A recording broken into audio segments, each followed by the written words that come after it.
really fantastic lineup today, and I know you're all here to see them, so I'll make this very brief and just say thank you, and I'll turn it over to Philip Jefferson, who's going to be the chair of our first panel on labor markets and poverty.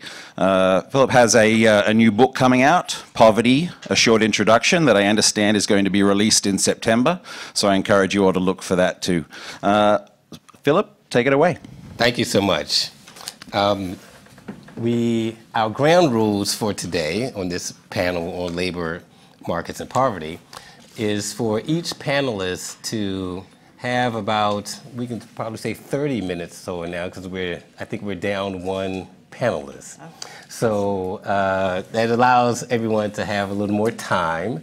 And then we will have questions after that period of time. So let's think in terms of about 30 minutes for each speaker, okay?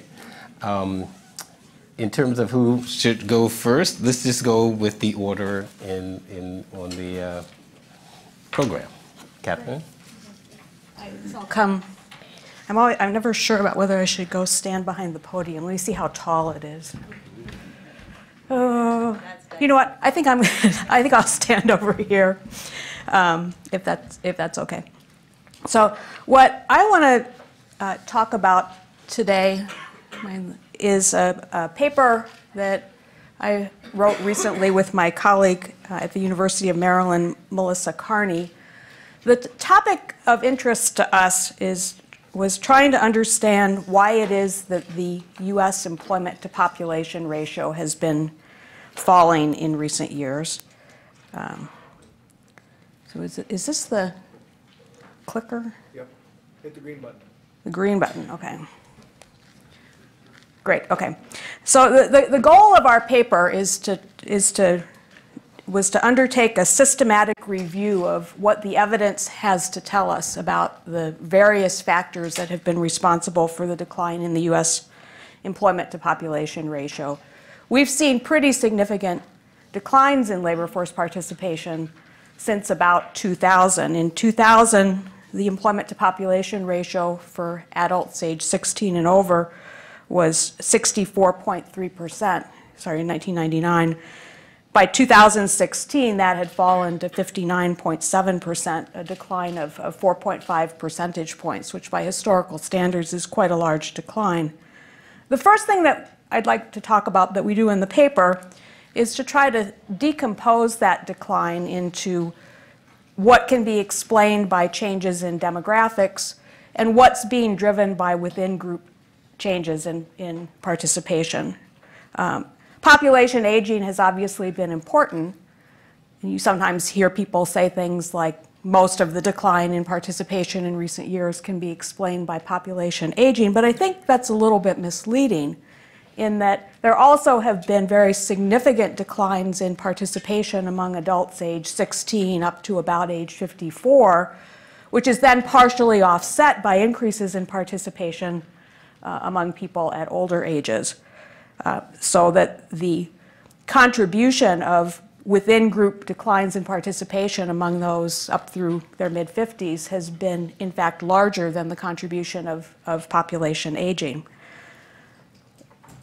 After looking at that evidence, we then turn to considering the various factors that we think might explain why within age groups participation has been falling up through the people in their mid-50s. And that's the bulk of the paper that I want to talk about today. So I want to start by just taking a look at what the data look like. This is a graph that shows the trend, the overall trend in the employment to population ratio. That's the line with the little circles on it. And then it breaks it out by age group with the people in their prime age years, the 25 to 54-year-olds up at the top. Then below that, people age 55 to 64. The next line down is 16 to 24-year-olds, and the line below that is people age 65 and over. We're focusing, as I said, on the period from 1990 to 2000 up to the present. So it's to the right of that red line there. And you can see that we've seen a decline in overall employment rates a very sharp decline for people aged 16 to 24, notable declines for people aged 25 to 54, and then increases at the older age groups. It may be helpful to break that out a little bit. Because we have the people over age 65 in the graph, the whole scale doesn't show you the declines as sharply as it might.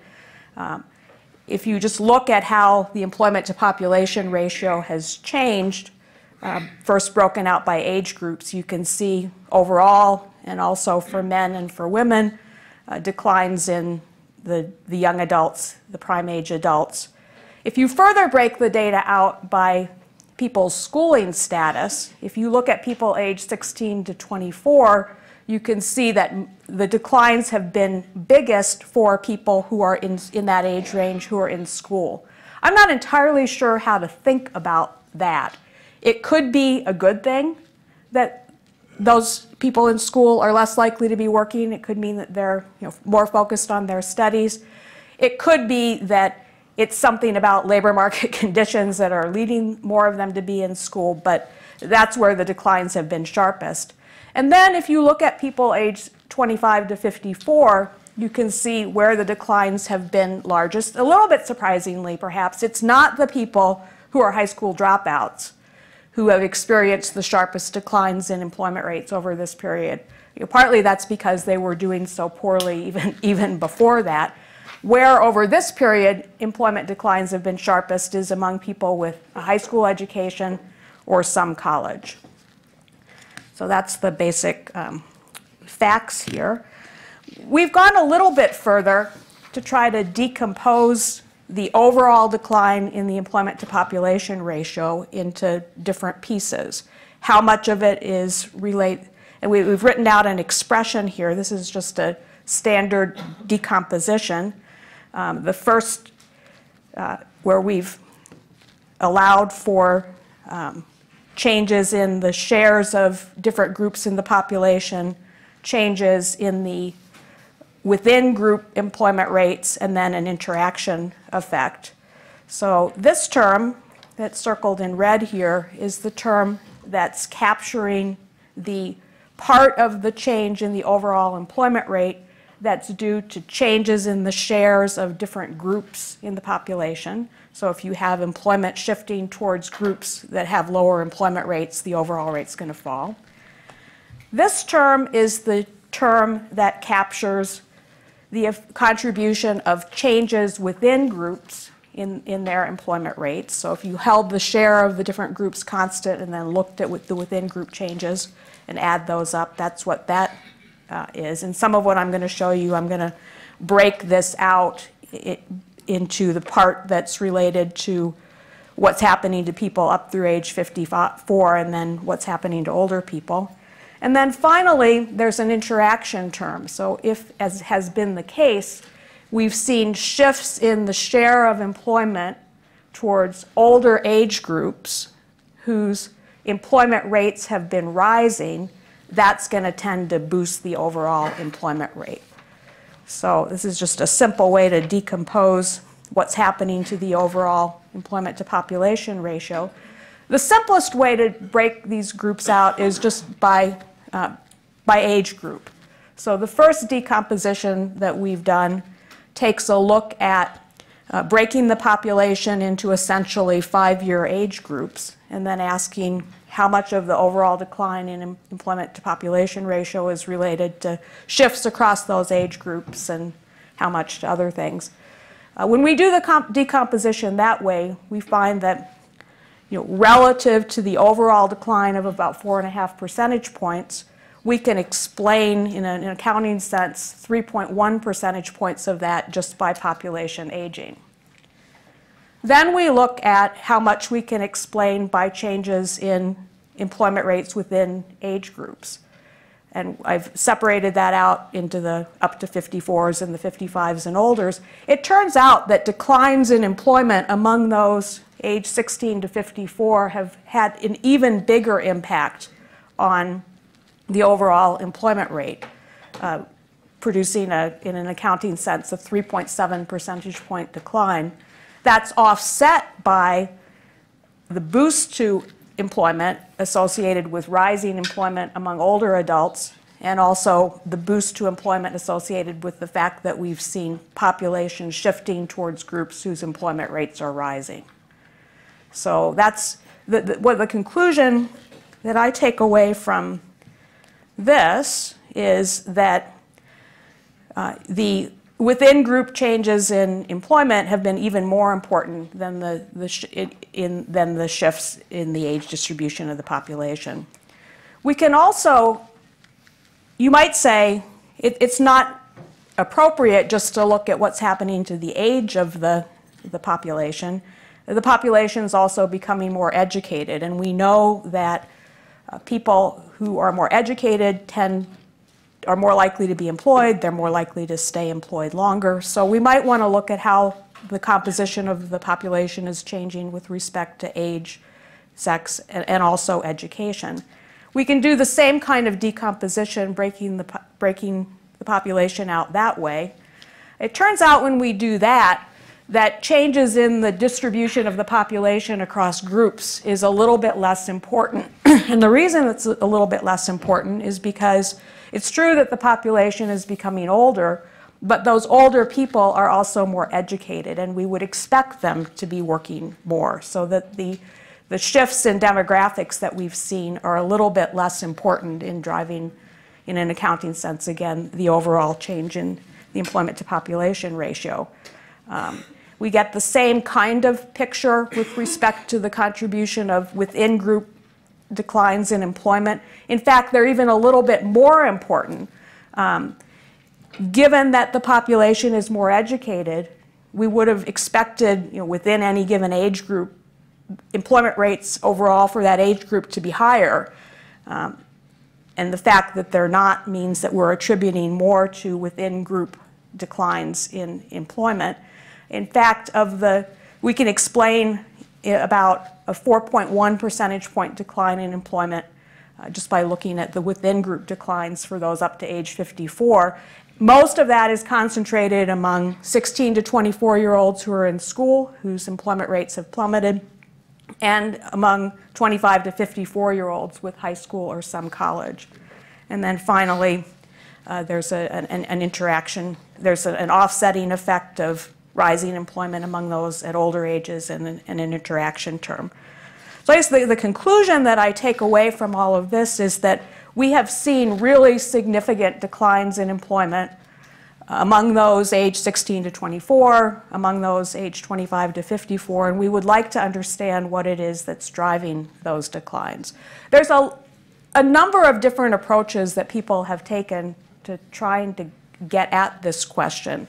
One way to try to do this is to develop a model where you take all of the data that we have over this time period and relate whether people or groups are in employment to a bunch of explanatory variables on the right-hand side. The problem with doing that, although that approach has yielded a lot of insights, is that there's really a limit to what you can put on the right-hand side of an equation like that to try to get at the things that you think are really driving these changes. We've taken a different approach here. The approach that we have taken is to try to go to the literature, to look at the studies of the various labor demand factors that might have been responsible for falling employment, the various labor supply factors, labor market frictions, labor market institutions, and see what we can tease out of that. When I say labor demand, I'm thinking essentially of trade and technology. When I say labor supply, I'm thinking of a whole gamut of things ranging from disability insurance to SNAP to publicly provided health insurance to young men have more attractive video games to spend time playing, to the use of opioids, and just a whole range of labor supply factors. And when I talk about institutional factors and labor market frictions, I'm thinking about things like minimum wages, occupational licensing, skill mismatch, geographic mismatch. So what we've tried to do, and I do want to say that this is a first pass at this. Other people might look at the available research evidence and come to different conclusions than we have. But what we have tried to do is to go to the literature, see what the literature says about the effects of all of these different individual factors on labor supply, and then to try to look at whether there have been changes in that factor such that it could account for some of what we're seeing in the decline in the employment to population ratio. So I'll tell you first what our conclusions are, and then I'll give you a little bit of a flavor of how we reached these conclusions, and then I will conclude. So we've looked at, I don't know, 150 plus studies and tried to see what they were saying, assess how credible the evidence was, and so on.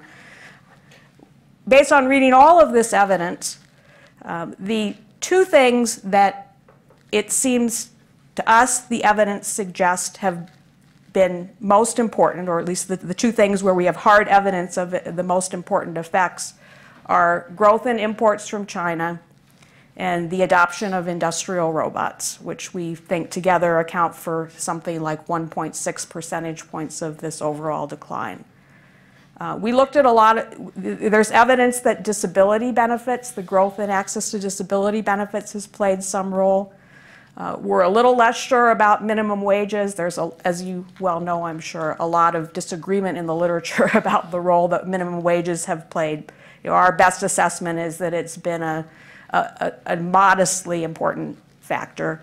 We think that the fact that there's been such a big rise in incarceration and having a prison record has an adverse effect on people's employment prospects has played a role. If we add all of those up, we can explain a little bit more than 2 percentage points of the decline in the overall employment to population ratio.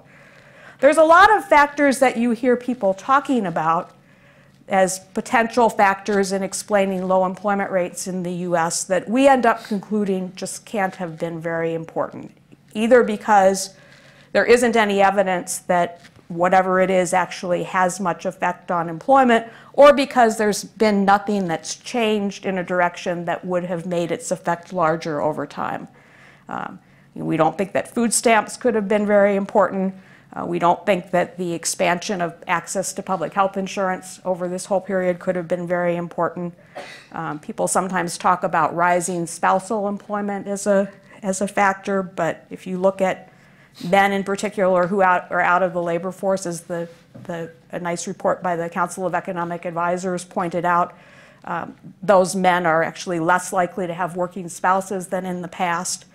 I'm all in favor of family leave, but I don't think that there's any evidence that lack of access to family leave has changed in a way that would have made people less likely to work.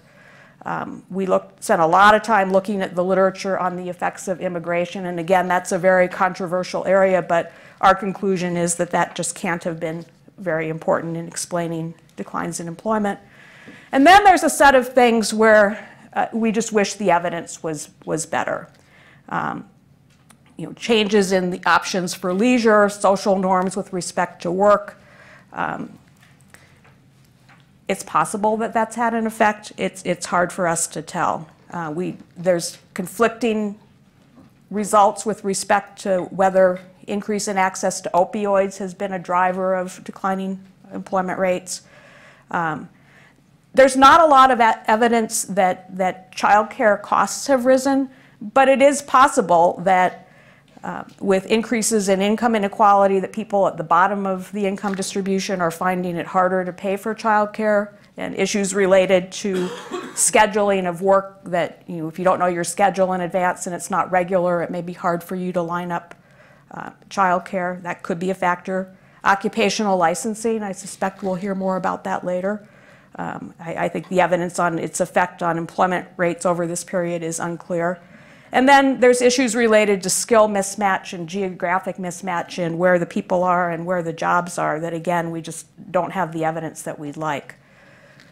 So those are our conclusions. Let me give you a little bit of a flavor of, I'm not going to talk through all of these, of how we came up with these numbers. And I don't usually in my work go this far out on a limb in trying to quantify things that are inherently so difficult to quantify, but we've gone ahead and done it, and I hope we can have some discussion about whether you agree or disagree with what we're finding. So just to give you a flavor of what we're doing here, there's been a lot of talk about the effects of trade on employment rates, and in particular a substantial literature looking at the effect of imports from China on employment. The best evidence that we were able to identify on this, okay, thank you, is and the one that we rely on in trying to assign a magnitude to this is the paper by Acemoglu, Outer, Dorn, Hansen, and Price.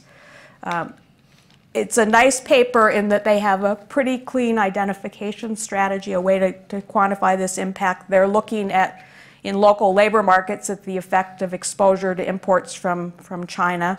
They try to take into account the fact that if people are displaced from one industry due to exposure to Chinese imports, they might go find work elsewhere. They try as well to take into account the effects of these changes on aggregate demand. Their estimate is that between 1999 and 2011, imports from China reduced employment by about 2.37 million. Saying, putting those numbers after the decimal point probably makes this look more precise than it really is, but that's their number. We extrapolate that number by adjusting for the fact that the growth in imports through 2016 from China has been about 12% larger than the growth through 2011. So that gives us a number that we've then used in our table. We've looked at the paper by Acemoglu and Pasquale, who's here, on the effects of robots. We take their numbers on the number of workers displaced by a robot and then look at figures on how many robots there are installed and use that to back out an effect on employment. We use evidence on the effect of disability insurance on the probability of people working. We try to figure out how many marginal disability recipients there are by saying how much more have the disability rolls grown than we would have expected given changes in the age distribution of the population, and we say that the extra workers are marginal, and then we use an estimate from a paper by Mastis, Mullen, and Strand to calculate an effect on employment.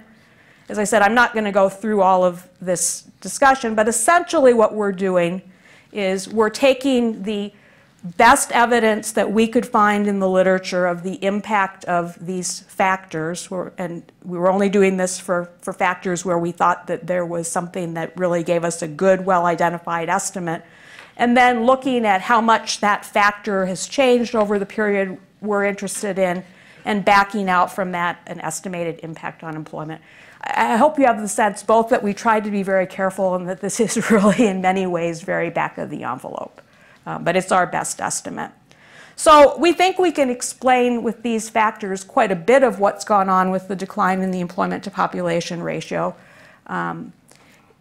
These factors probably aren't that relevant for 16 to 24-year-olds who are in school, which add another percentage point to the overall decline. We'd like to understand better what's driving that, and also what the long-run effects of these young people not being working while they're in school actually are. It could be either good or bad. And then there's a whole set of areas where we would just like to know more. We'd like to know more about social norms and the decision to participate in the labor force, what in particular is going on with young men. I don't think that the methods that economists typically use are going to get us there. I think really we need some more ethnographic kind of work on that to understand what's going on with those people that could then inform empirical work. We're starting to get evidence on the effects of the causes and consequences of opioid addiction. But there's a lot that it would be good to know. It's clear that childcare costs are an effect in people's decision to work or not to work, but I'd like to know a lot more about how affordability across the income distribution has changed and availability for people who don't work standard schedules. I would like to know more about the effects of occupational licensing. We're starting to see some interesting experimentation in the states.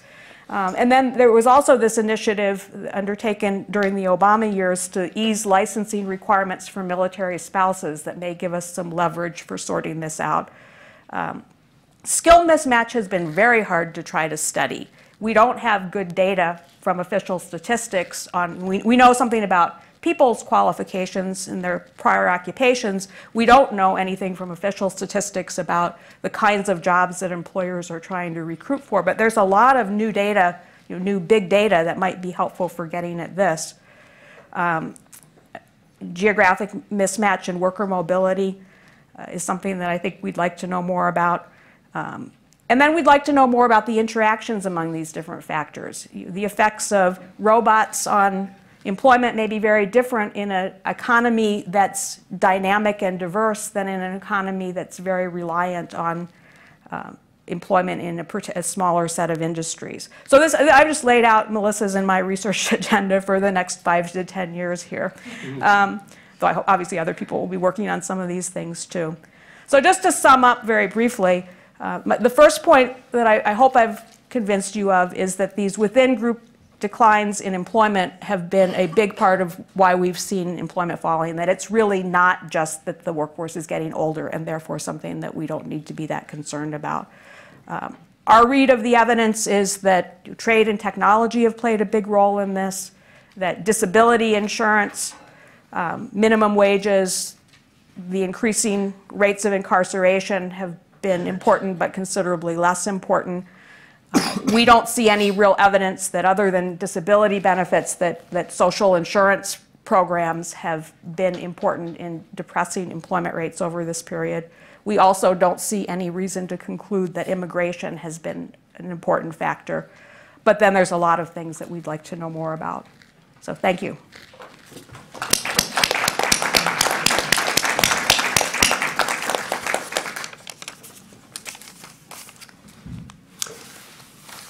Next, we shall go to our second. So Catherine, thank you so much for going out on a limb. Putting this kind of material together in this sort of synthesis, I think, takes us a big step forward in thinking about this. And luckily, you didn't explain all of the variants. Right. So that means I still have something to say. Now, how many of you are economists? Okay. How many sociologists? Yes, there are 2. How many ethnographers? None. We're going to have fun. We're going to have fun. So the reason that I've been invited to this group, of course, is not because I'm an expert on the economy or on robots, but because I spend a lot of time with ordinary people in their communities, hearing their stories and learning about their lives. And that's what I'm going to talk to you about today. This is work that I'm doing in conjunction with Tim Nelson, also an ethnographer at Princeton, and Andy Cherlin, who is a renowned demographer of the working class at Johns Hopkins University. So I want to credit them. We were asked by Enrico Moretti a couple of months ago whether we would be willing to contribute to a volume in the Journal of Economic Perspectives on the theme of the troubles of men, and really focus on the troubles of these middle-educated men that Catherine was identifying, people with a high school degree but lacking a college credential. And we accepted this challenge, although, I never thought I'd be writing for the Journal of Economic Perspectives. And our charge was really to bring the stories of the men that we've interviewed over these many months and years to the table and trying to answer this question about what the trouble with working class men really is. And of course, as Catherine's outlined, the troubles can include anything from the declines in labor force participation, the rise in disability, and health, maybe in particular the deaths of despair. Now, I'm not going to talk about the deaths of despair till the very end, but we're going to get there. So don't be thinking the whole time, what about race differences? We're going to get there, okay? The story I'm going to really tell you is drawn from men across 6 different locations who are both black and white. We don't have enough Latino men in our sample to really make definitive statements about them, so I want to give you that caveat. But we hung out with these men, interviewed them several times, often accompanying them on their daily routines. And it's their stories that I want to bring to you. And qualitative work is great at deriving hypotheses. It's poor at testing them. So I'm going to do my job, but then it's up to you to do the rest of the job. So think of this as a hypothesis generating exercise. And we're going to hypothesize, based on all of these stories we've been collecting over the years, that what really characterizes this generation, this post-2000 generation of middle-income men, as compared to their fathers and their grandfathers, is that they have tenuous attachments to key social institutions that have, for generations, regulated life and also given meaning to life. And I'm going to focus not just on work, so this is maybe the most controversial thing that I'm doing today, but I'm going to focus on two other institutions that, at least in the United States, have been key to regulating life and creating meaning. So not only work, but also family and faith. And I'm going to argue that in all three of these domains, we've seen sort of a radical deinstitutionalization in the lives of working class men. And this is not merely an economic story. Economics, changes in the economy may be necessary for my story, but certainly not sufficient to explain the various and creative and even surprising turns and twists to the story I'm about to tell you. So I'm going to go through domain by domain and tell you the story of radical deinstitutionalization, these tenuous attachments. And then I'm going to introduce a twist. I'm going to say, hope is not lost. There's something really amazing going on here as well. The amazing is qualified by the fact that the amazing not only provides opportunities but risks. And we're in this period, in my view, of cultural and social change that is really going to demand that we create new institutional forms. To use an image from my Lutheran childhood here in Minnesota, we may need new wineskins for the new wine. So let's begin with work.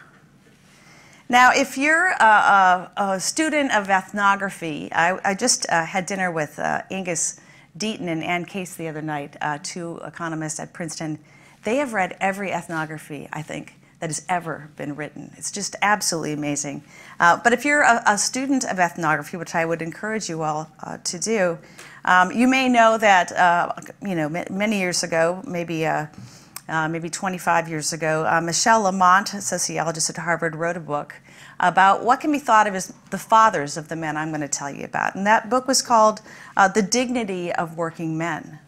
Along with her work, we have ethnographic work in Great Britain by Paul Willis, and the surveys of the famous Johns Hopkins sociologist Melvin Cohen. And all three of these scholars and many more paint this picture of working class, these middle-educated men drawing dignity from something Michelle Lamont calls the disciplined self. And what the disciplined self is a sense of dignity that arises from the ability to work very hard at monotonous, repetitive tasks. Okay, so that's why she entitles her book The Dignity of Working Men. Dignity for these men, the fathers of the men I'm going to tell you about, equals the disciplined self. This is where men are deriving dignity. This is not what we see in our interviews.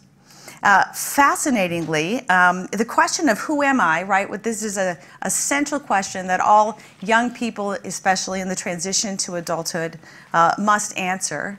The question of who am I, identity, is not answered by a job title. Only rarely do men seem to derive identity from the jobs that they happen to hold, from their main jobs. Now, I will say that this may have been true for a long time for African Americans who were sort of shut out of the industrial working class economy in many ways. I had a taxi driver recently driving me from Kennedy Airport to my daughter's apartment in Harlem. And he said, you know what I say to the young guys in my neighborhood? I say, don't be afraid to take that dishwasher job. It's not like dishwasher is stamped on your forehead. He said, all you have to do is put on that suit and show up in church. And man, you're a gentleman. You know, and we see in Michel Lamont's work as well, right? This idea that this might not have been true for everybody. We're going to come back to that image of the gentleman as sort of this alternative form of dignity for people who were of the right education level, but who may have been shut out of that industrial workforce that is so commonly comes to mind when we think about the working class. So meaning is not coming from jobs. Identity doesn't seem to be coming from main jobs. But even more importantly for our thinking, nor do they even aspire. You know, my friends are always saying, oh, we need the unions back. We need, you know, we had an election where people were calling for the return of industrial jobs. But our men are not aspiring. They are not aspiring to repetitive, monotonous, in their view, meaningless jobs like the jobs their fathers and grandfathers had. And such jobs are, at least according to their accounts, no longer seen as a potential source of dignity. In fact, quite the opposite. These are jobs that chumps do. Right? This is no longer a source, a perceived source of dignity. So this may, we're going to come back to this claim, and you can agree or disagree. But it's fascinating how strongly these men say, oh, I never want to do that kind of work. Now let's turn to the family. I'm a family demographer when I'm not an ethnographer, and we all know that the changes in the family since 2000 have really focused again on this middle-educated group, right? For whom increases in non-marital childbearing have really driven the trend since 2000. So something profound is happening in the family demographically. And our men, too, tell us sort of the story underneath these numbers. They see the spousal role very provisionally. And this is even among men who are living in family-like relationships with partners they share children with. Some of them are even married. But yet they see the spousal role, the sort of the future of this relationship in quite provisional terms. Strikingly, even among the most stable of our men, even among those who have married, marriage is seen as entirely optional and maybe not even advisable, since many view marriage as putting too many expectations on the relationship. That's subjecting it to potential breakup. What's fascinating about these accounts is that for these young people, we interviewed men up to age 40, predicting the future of your relationship seems foolish, seems overly optimistic, seems unwise. There's also a strong sense that no one has the right to judge anyone else's relationship, and certainly marriage should not be prescribed. But as they've withdrawn from the spousal role, the salience of the father role has intensified quite dramatically, and I'll talk more about that in a minute. They strongly reject the Angela's ashes marriages of old, and many of their parents had such marriages where dad was completely uninvolved with the kids. He drank from Friday night to Sunday night, sobered up for work on Monday morning, functional alcoholism, beating the wife on the weekends. So that there's a lot of imagery of sort of how the marriages of old are not the kind of relationships they're willing to bet on. This is really a story of rising standards for marriage, but also declining confidence that their own relationships will end up measuring up. They also reject the father role of old, where men merely provide, and in fact their narratives are full of sharp condemnations for their own fathers if those fathers merely provided but were not engaged more deeply in fathering. In religion, demography also tells us that it is for this middle income group who used to go to church about as much as the college educated as late as 1970 that religious attendance has declined the most sharply all the way from 1970, but especially in the 2000s. Our men stopped attending church as soon as they could voice their dissent. Many view religious leaders as little more than con artists. There's striking imagery, especially from our white men. One of our white guys said, you know, it's a beautiful religion, but the things they do around the world, they have priests drinking from golden chalices among starving people over there.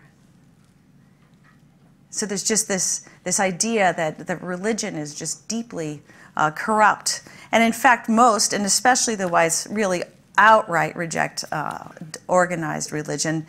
And the most common ethos expressed is that no one should dictate to anyone else what to believe. This should be a purely individualistic choice. So that's the bad news. The good news, the twist, the surprise, is that in all three of these domains, men are remaking new wine. Why the bad news? Sociologists never take questions during their presentations, only after. So what I'm going to argue here is that, well, I'm going to agree with you, actually, okay? That men are remaking. Men are remaking in all three of these ways, and they're actually making a bid for a new form of dignity. A dignity based on two common themes that weave all the way through their notions of work, family, and religion, and those themes are autonomy and generativity. Autonomy is both power, but also creativity and self-expression. And generativity involves the idea that one is going to save the next generation and make the world a better place. Now, when you hear these two things, autonomy and generativity, your mind starts, you know, these men are not inventing these things out of thin air. They're everywhere in our culture, right? They're everywhere in our culture. And this is what the millennials are saying, right? But our working class men are saying they want more autonomy. They want more, more control over their destinies, more ability to express themselves within these various institutions, and they want to be generative. And one could argue that this is something, these are two things their fathers and their grandfathers were denied. So what's happening within work? Well, men are working and in and out, I would say that would be the pattern of jobs, but they're not, as I said, putting their identity in these jobs. Instead, their identity really lies in side bets. I don't call them side hustles because they're not ways of merely supplementing income, but they're often strategic attempts to form some sort of alternative to the formal sector jobs they're holding. They hope oftentimes to take these side bets commercial eventually. The creativity and range of activities is stunning. Entrepreneurship is a very strong theme, being one's own boss, but also being able to express oneself creatively. So instead of, for African Americans having to go to church to take that dishwasher label off the forehead and replace it with the label of a real gentleman, the real gentleman has become the artist and the entrepreneur. The other way we see them remaking work is in asking them about what jobs they aspire to. And strikingly, virtually all of these jobs, the large majority, are in helping professions. They want to be drug counselors, they want to work with children, they want to organize activities and institutions that build cultural pride. And the two themes that are most common here are saving others. Almost all of these professions involve saving someone. But also there are strong themes of saving oneself. So when you ask these men about their own lives, they tell, many of them tell very dark stories of traumatic childhoods. The working class family might not be as idealized as we thought. In many cases, that trauma is coming from the family of origin. What about remaking family? Here what we see is a sort of family a la carte. Men are backing off from the spousal role, but they're really redefining fatherhood, as other work by Tim Nelson and myself has claimed. They're redefining fatherhood in a way that puts less emphasis on provision, although that's still there, but much more emphasis on nurture and warmth. That's what a good father is. A good father is a generative person. A good father nurtures and loves. A good father is like a good mother. And again, here we see this theme of saving themselves, right? I'm going to be the father I never had. I'm motivated by my own childhood to be a better man. But even those in stable relationships reject the notion, and this is very striking, that the father-child tie should have anything to do with a father-mother relationship. There's sort of a radical separation. What about religion? For many men, religion is no longer salient. But for a substantial minority, they are deeply engaged in formulating DIY religions, do-it-yourself religions. It's quite fascinating. They're on the internet. They're in the library investigating various religious traditions. They believe it is completely up to them, so this theme of autonomy, right, to choose, to pick and choose, like a smorgasbord, what aspects of various religious traditions they're going to accept. But these are not a search for creeds that will govern their behavior. They're more quests for religious knowledge. It's also striking that these are not communal. They're often so highly individualized that these DIY religions really fly in the face of any notion that you would have a community of like-minded people. So this really limits the ability of the DIY religion to offer critical succor and support in times of trouble. These DIY religions often have generative elements, but ironically, because of the lack of a communal aspect, they're separated from the institutional structures that have governed and supported and encouraged religious-based philanthropy for generations. So is this a glass half empty or a glass half full? Both. So if this disciplined self has indeed, as we hypothesize, been replaced by this autonomous generative self, there are opportunities, right? There are opportunities. Our economy now depends on entrepreneurship. The caring professions are hard to export. Oftentimes these jobs are not very good jobs right now, but as my colleague in the U.S. Partnership, my colleagues in the U.S. Partnership for Mobility from Poverty, funded by the Gates Foundation, have argued they're jobs that actually require a great deal of skill many times, and maybe we should work to make these jobs better jobs. No one wants to return to the Angelus Ashes marriages or father figures of old. This is a case of rising standards. I think there's something to embrace here. And I go to church on Sunday, and I must say I think American religion, especially Christianity, is perhaps at a very low ebb at present. So we have to ask whether faith can escape the dying grasp of these institutional structures, which men view as deeply corrupt, and be reborn in a way that's not just a social expectation to go to church on Sunday, but a living faith that solves real problems for people. So opportunity, but also risk. Life without guardrails, it turns out in our data, means that oftentimes the autonomous generative self is often the haphazard self. What we see is men working through a string of jobs haphazardly that don't add up to a career path in many cases. The family a la carte method, while maybe well-intentioned, doesn't work. We know from demographic data that few of these men will actually be able to invest in their children through elementary school, much less through college graduation. I've written a lot more about why that's true. A lot of it has to do with the way in which these middle-income men are actually forming families in a very haphazard way across multiple partners. And in faith as well. This haphazard DIY religions lack both both the ability to sustain emotionally in a communal sense, but also to govern behavior and to give collective meaning to life. So we need new wine. We have new wine, but we don't have the new wineskins, the new institutional forms. I've promised briefly to talk about deaths of despair, so I'm ready for that slide. These are data from the General Social Survey.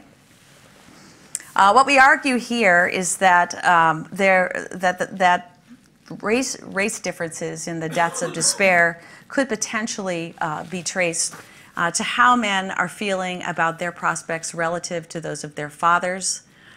This shows, I can't quite see it myself, 2 periods in time, General Social Survey, the early 2000s, and now the later period. And what we see, of course, is that there's a very different story for whites than for blacks or Latinos. The most striking thing about this chart, though, is if you compare the second blue bar to the second orange and green bars, what we see is an 18-point spread, right, in the probability that you think that your life is on track to be better in terms of your standard of living than your own fathers. So this is our provisional, one hypothesis for one thing that might be behind these sharp race differences in the depths of despair.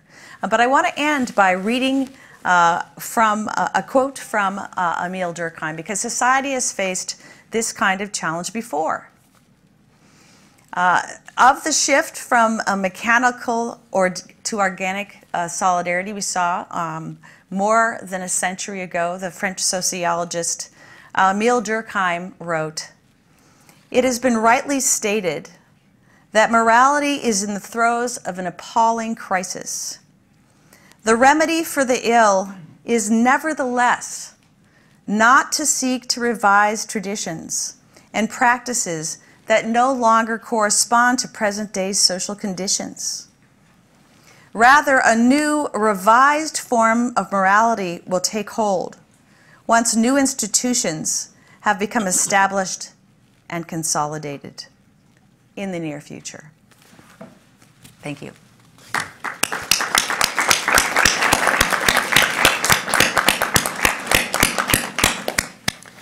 Next, we'll turn to Ivan. Okay. And I'll go stand over there.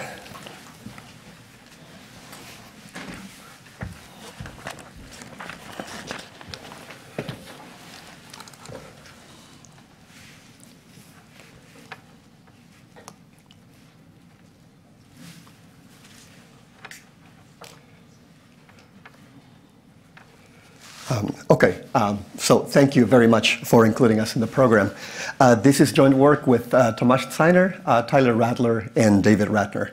And I apologize in advance for a nagging cough from an earlier call that hopefully won't get too much in the way of the presentation, and hopefully my voice will stay with me through the end. So let me start by showing you a few charts by way of motivation. These are unemployment rates by race and ethnicity, shown separately for men on the left and women on the right. The blue line is for whites, red for Hispanics, and black for blacks. Starting with men on the left, you can see that Hispanic men have a higher unemployment rate than white men, and black men have an even higher unemployment rate. On the right, the picture for women is pretty similar, with black women having the highest unemployment rate, followed by Hispanic women, and then white women. So let me add labor force participation rates. Starting again with men on the left, you can see that here black men have a lower participation rate than white men, and Hispanic men have a higher participation rate. And on the right, the opposite is true for women, with Hispanic women having a lower participation rate than white women, and black women having a higher participation rate. In these outcomes, as well as in many others not shown here because of time and space constraints, the differences across racial and ethnic groups are large and are remarkably persistent.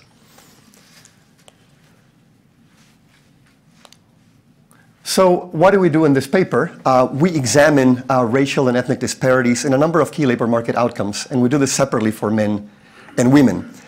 We focus on 3 mutually exclusive groups based on race and ethnicity. non-Hispanic whites, non-Hispanic blacks, and Hispanics. And for simplicity, I'm going to be using the term race to encompass both race and ethnicity. We focus on 4 labor market outcomes: the unemployment rate, the labor force participation rate, the employment to population ratio, and part-time employment for economic reasons, or involuntary part-time employment. And we examine the evolution of racial gaps in these outcomes over the 4 decades between 1976 and 2017, as well as over the business cycle, and with an interest in understanding some of the factors that drive these gaps. So we approach this in a few different ways. First, we explore how much of these racial gaps and these outcomes can be explained by differences in observables across groups, and for this we simply use Oaxaca blinder decompositions. Second, we analyze differences between groups in labor force flows or transition rates across labor force states, and try to assess which of these flows are most important in driving the differences in the outcomes of interest. And I'll be more specific about that in a little bit. And third, we study the sensitivity of these racial gaps to the business cycle, examining, for example, how sensitive these gaps are to measures of the aggregate output gap. And we also look at dynamic responses of these gaps to aggregate shocks using vector autoregressions. And today I'll be talking mostly about the first 2 of these items. And one caveat that I want to note from the outset is that in our analysis, we will be able to document various relationships and how they evolve over time and over the business cycle, but we will not be able to draw any causal inferences. So let me give you a brief outline of the talk today. So first, I'll say a little bit about the data. Then I'll show you our Oaxaca blinder decompositions of the gaps in the unemployment rate, participation rate, and employment to population ratio. Then I'll talk a little bit about the cyclicality of the gaps, and then I'll turn to the flows-based analysis of the gaps, where we ask, for example, for the unemployment rate gaps, how much of these gaps are driven by differences in job finding rates versus job losing rates between groups. Given time constraints, I won't say anything about involuntary part-time employment or the more detailed analysis of cyclicality. So just a few words about the data. We use microdata from the CPS for the 42 years between 1976 and 2017. And given that these are very well known, I won't say much about it. I'll just note that this gives us about 50 million individual monthly observations. And for the flows-based analysis, we're going to be using the longitudinal dimension of the CPS by matching individuals from month to month to estimate monthly transition probabilities across labor force states. Okay, so the first question we look at in the paper is how much of these racial gaps in all these outcomes can be explained by differences in observable characteristics across the different groups. So let me give you a very quick review of the Oaxaca blinder method. So given 2 groups, A and B, and an outcome U, which could, for example, be the unemployment rate, and observable characteristics X, Oaxaca blinder decomposes the average difference in the outcome as shown here. So for example, the difference in unemployment rate between group A and B can be decomposed into an explained part and an unexplained part. The explained part is the part of the difference in unemployment rates that is explained by average difference in the X's, so the X bar A and the X bar B. And for our purposes, the unexplained part is everything else, so the part that is not explained. Or you can also think about that as the gap that remains after controlling for differences in observables. And then for the explained part, if X is a vector, then we can also decompose that into the contribution of differences in each of the variables that are included in X. So with that, let me show you the decomposition of the unemployment rate gap between Hispanic men and white men. And I'm going to be showing you several charts of this type, so I want to make sure that everyone understands this well. So I'm going to go slowly over this. So here, the black line is just the difference, the gap or differential in unemployment rates between white men and black men, and white Hispanic men and white men. And these are annual averages shown between 1976 and 2017.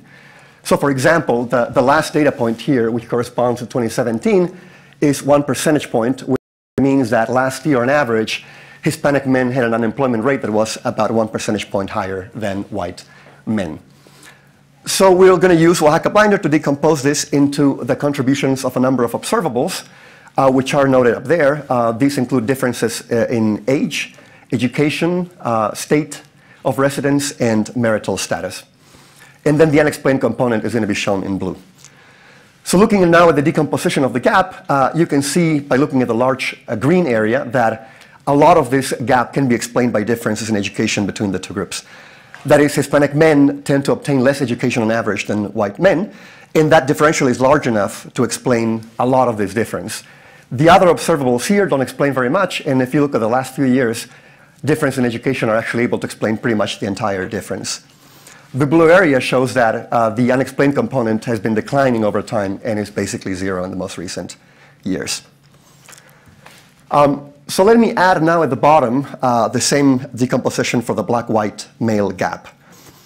So here, looking at the black line, you can see, first of all, that the gap is larger. The scales of the two charts are the same. And now looking at the decomposition, you can see that our observables don't do very much at all here. Pretty much the entire difference is unexplained. Quite a big contrast with the top chart. Now, looking again at the black line, you can see that this gap is very cyclical. It widens a lot in recessions, it narrows in expansions. But beyond that cyclical movement, there isn't a very clear trend over this 40-year period. And I'm going to get back to the cyclicality issue in a little bit. So we found this to be a really striking chart the first time we saw that. So let me add females. Again, the Hispanic-White female gap is on top, the Black-White female gap at the bottom. And here the decompositions are qualitatively similar, though perhaps a little bit less stark. So for the Hispanic-White female gap, education also plays a large role. Here it explains about half of the gap in the most recent years, and the other half is unexplained. And for the black-white female gap, we see again that pretty much the entire difference is unexplained. So let me next show you the decompositions for the participation rate, starting with men. So on top, the black line shows that, as we saw earlier, Hispanic men have a higher participation rate than white men. That's why the black line is positive. The orange bars show that differences in age make a positive contribution to this differential, as Hispanic men's age tends to be more concentrated in their prime age years, whereas men tend to be a little bit older on average. The green bars show that differences in education make a negative contribution to this, so they lower the relative participation rate of Hispanic men. And then the blue bars show that even after controlling for all differences in observables, Hispanic men have a higher participation rate than white men, and this difference has been increasing over time. Now contrast that against the bottom where you see the black-white gap. So here the black line is negative, meaning that, as we saw earlier, black men have a lower participation rate than white men, and this difference is large by about 5 percentage points on average. The orange bars show again that here too age makes a positive contribution to the black-white differential, whereas differences in education and in marriage rates, so the green and purple areas, which are both education and marriage rates are lower for black men, lower the relative participation rate of black men relative to white men. All told, the effects of the various observables basically offset each other, and then what remains, the blue area, is about the same as the raw gap. And as you can see, it's remarkable how little it has changed in the last 4 decades in a secular sense. The picture for females is a bit more encouraging. Looking here just at the blue area, so just the part that remains after controlling for differences in observables, you can see that both for Hispanic females and for black females, the gap relative to white females is negative once you control for observables, but it has been declining, and it's fairly small at present. So last but not least, let me show you the decomposition for the employment to population ratio, which is another measure that we focus on in the paper. And the employment to population ratio is equal to the participation rate times 1 minus the unemployment rate. So it encompasses both margins. So you can think of it in this context as a bit of a summary measure of the other two. And here I want to focus on just the blue area again. So looking again, starting with the Hispanic-White male gap, you can see that after controlling for observables, the employment to population ratio of Hispanic men is higher than that of white men, as their higher participation rate more than offsets their also higher unemployment rate. At the bottom, you see that for black men, the gap is negative and very large, almost 10 percentage points on average, indicating both the black men's lower participation rate and higher unemployment rate, even after controlling for observables. And again, for women, the picture is more encouraging. The blue areas show again that both gaps after controlling for observables are negative, but have been decreasing and are reasonably small at present. So again, here you can see that in both margins, the black-white male gap really stands out, both for its magnitude and persistence. So there is one more thing that I want to show you here. In the paper, we do a more detailed and systematic analysis of cyclicality of these gaps that I won't have time to go over here. So I just want to give you a sense of that in the charts that I've just shown you. So let me go back to the unemployment rate gap and focus again on the black-white male gap at the bottom. So we noted here that there isn't very much of a secular trend, but that the gap is very cyclical, right? It clearly rises a lot in recessions and narrows in expansions. If you look at the last 10 years or so, so starting with the last gray shaded area, it widened very substantially with the Great Recession, but it has narrowed quite a bit in the last several years with a strong recovery in the labor market, and at present is at its lowest value in the 40-year period that we study. If we looked at that right now, so far in 2018, it would be even lower than that. So there's been a lot of progress on that. Let's look at the participation rate, again focusing on the black-white male gap. So here, looking first at the black line, you see that there's a lot less cyclicality in the gap than for the other one. But still, for the Great Recession, you can see that the gap widened noticeably after the Great Recession, but has been also declining a fair bit after that. So that this gap, too, is at its lowest value in the last 40 years now. Although I should note that some part of that improvement reflects more the continuous decline in the participation rate of white men rather than an actual improvement in the participation rate of black men. So the picture is not quite as positive as you might think, but there's also a relative improvement in the participation of black men. And finally, let me go back to that, looking at the employment to population ratio gap, you see there too a very clear increase, widening of the gap with a recession, but then a very large, very significant decline after that, leading to its lowest value now in the past 40 years, which seems quite remarkable given the depth of the Great Recession and how much a lot of these gaps had widened with that. So the good news is that there's been a very substantial improvement in the last few years in a lot of these gaps. But the bad news is, of course, that some of these gaps still are very large, and in particular those pertaining to black men. Okay, so the next set of results that I want to show you are about our decompositions or our analysis based on labor force flows. So here we ask the following questions. For example, for the unemployment rate gaps that we just saw, we asked the question of, do these reflect differences in job finding rates or job losing rates between the different groups?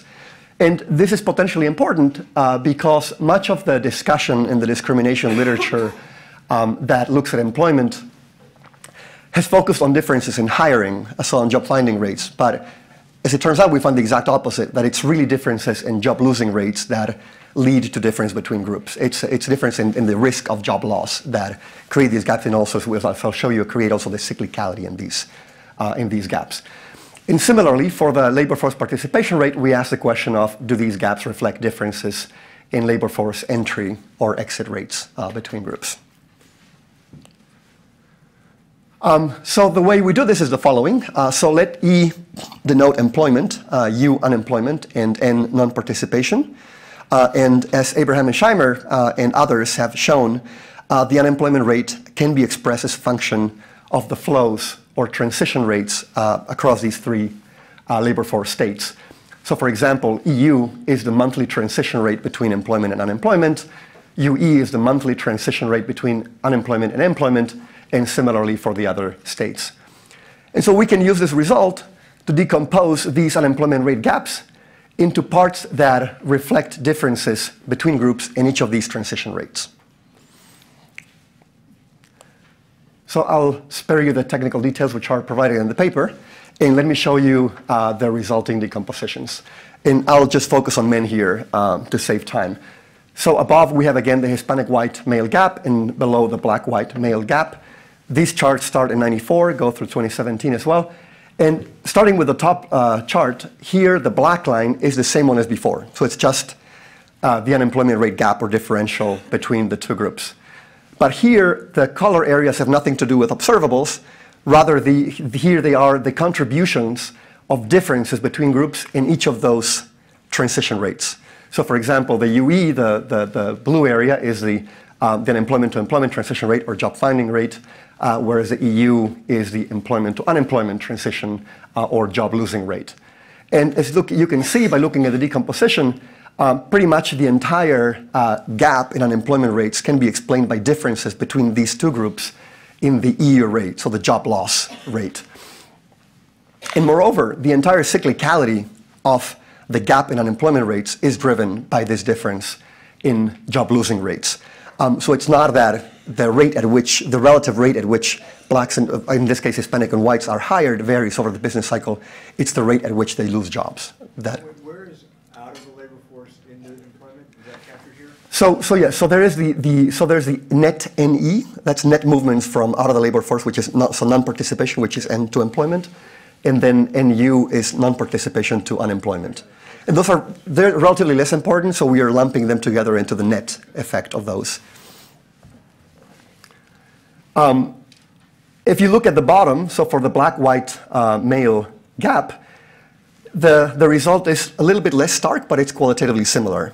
So here too, the most important difference is the EU rate, so the job losing rate, and the job finding rate, the UE rate, plays a much smaller role, and it's also a lot of the cyclicality comes from the EU rate. So we think that this is a result that warrants further research to try to understand better the mechanisms underlying this and their implications for various things, including different discrimination models, and we're planning to continue working on that. But one thing that we can do here is to basically zoom into the differences. Zooming into the orange area, not the contribution, but the actual transition rates, and then decompose those transition rates into the contributions of different observables. And here we additionally include in our decompositions, in addition to the ones we included before, industry and occupation. So, and again, this is just for men, the Hispanic-White male gap at the top and the black-white male gap below. So here the black line is the differential in job losing rates between the two groups. And then we decompose that into the parts that can be explained by differences in observables in the residual. And as you can see for the Hispanic-White male EU gap, a lot of the difference is explained by differences in observables, in particular education and industry. And occupation plays some role too. By contrast, if you look at the bottom for the black-white male gap, you see again that yes. I'm sorry. Yes. Okay. So so education is still green. The very light bluish is industry, and the purple is occupation. And the blue is still unexplained. So again, it's remarkable that, again, we really just cannot explain very much at all for these transition rates differentials for the black-white gaps. So let me skip this part for the participation rate. Basically, for the participation rate, we do the same thing. Well, let me just tell you very quickly. We do a similar decomposition.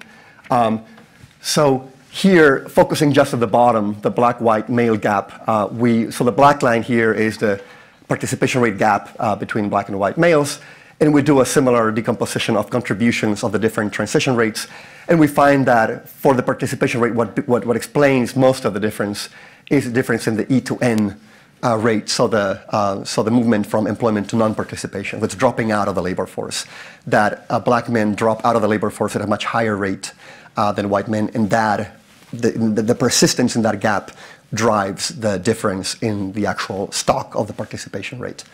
And then we do a similar decomposition of trying to decompose that difference, the E to N transition rate difference, and you can see that at the bottom that here too, for the black-white male gap, the observables, including industry and occupation, don't really value much at all.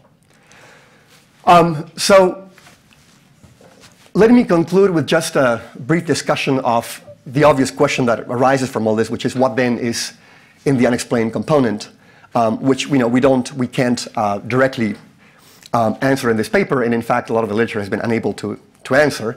But some of the things that we know from the existing literature is that one possibility is that there are differences in skills that are not captured in our education variable. So for example, there's a very influential paper by Neal and Johnson that showed that quote-unquote unobserved skills as measured by the AFQT, for example, in the NLSY, can explain a large part of differentials in wage gaps across racial and ethnic groups. And moreover, a lot of the work of Roland Fryer has shown that there are very large cognitive skill differences between racial groups that start very early in life. And the sources and reasons for that are still the source of very active debate and research. But for example, Ritter and Taylor and some others have shown that these kinds of differences are much less important for employment than for wages. And in addition, so for example, in the recent paper by Chetty, one thing that they note is that the gaps in outcomes are much larger than the gaps in cognitive skills. So the gaps in outcomes are much larger for males and for females than the gaps in cognitive skills. And so it seems unlikely that this is a very large part of the difference. So we don't think so. We think that it probably is part of what is in the unexplained component, but we don't think that is the main component. The second obvious thing to wonder about is discrimination. So on the one hand, many authors, including Roland Fryer, argue that discrimination is relatively less important now for explaining a lot of these gaps. But there is ample evidence that discrimination still persists in the labor market. And furthermore, discrimination can lead to a lot of different choices and decisions, including, for example, human capital investments early in life, which will then even include to mean that part of the parts that we're explaining away, for example, about difference in education, might actually be the result of differences in choices because of discrimination. We've come to believe that this is probably one of a key element in this. A third possibility is incarceration. The prevalence of incarceration among black men is just astoundingly high, and there's research that shows that incarceration reduces future employment. So we think that also probably does play a role. And there are, of course, many other omitted variables which could be related to difference in skills and/or to discrimination that could play a role. Citing again the recent paper by Chetty and co-authors, one interesting result that they have is that black kids who move to neighborhoods that have low poverty, low racial bias, and high father presence end up having smaller income gaps.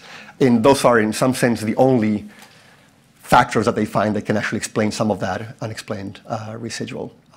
So I'll leave it at that. Thank you.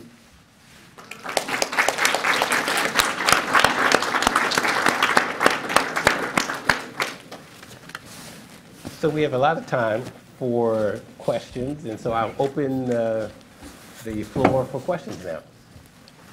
Yes. So, thank you so much. I actually have a few, so I'll try to be quick. Okay, let me start with questions for Catherine Abraham. I call her Kathy. I knew her back when she was Kathy. Apologies. So when you did the decomposition and you said, we look at the China effect, I know these aren't your numbers, but you're basically saying, if I have to tally this stuff up and figure it out. One of the things that puzzled me and struck me is that, it makes sense in the current period, but if I think about most of the decline for groups that would be most affected by China would be primarily manufacturing. And if you look at that, that stuff predates China. So the question is, how do we explain the stuff that happened from the 50s to the 90s, not just the 90s to the 2010 period? Because it seems like those would be complementary, at least in terms of the explanations. You'd want to know why it started before and what was going on there. Second is that you said the disability effect was small, and I'll tell you, I'm a little bit surprised by that. And the reason I'm surprised is that if you look at the recent period, if you look at 2007 to 2014, we know that new enrollments into disabilities mirror almost perfectly the unemployment rate, okay? So, and then the other problem, of course, is that disability is essentially an absorbing state. So once you're there, you basically stay there. If you look at the stock of those on disability, it rose by 2 million, from 7 million to 9 million between '07 and 14. So that seems like too much to be explained, to call just 0.2%. So one possibility, and I was wondering if this was baked into those numbers, is that it's still, the disability stuff is reflecting something else, like China and robotics. And the most benign story would be, I'm entitled to disability. If I have a good job, I don't take it. When I'm displaced because of other forces, I elect to take my disability that I'm entitled to take. And that would be a story. I'm wondering if that's essentially what you had in mind. And then the third, on the robots point, is the one thing that's a puzzle with robots is productivity has been declining, as we know. Productivity growth has been declining. And if we thought robots were an important factor, you'd actually think we would be seeing that in productivity growth. That's one of the big puzzles, as I'm sure you know, over the past couple of years. I actually have questions for the other two, but I'll just make one point for Catherine because I'm taking too long. Other Catherine. I'm Kathy, too. Oh, okay. Okay, for Kathy as well.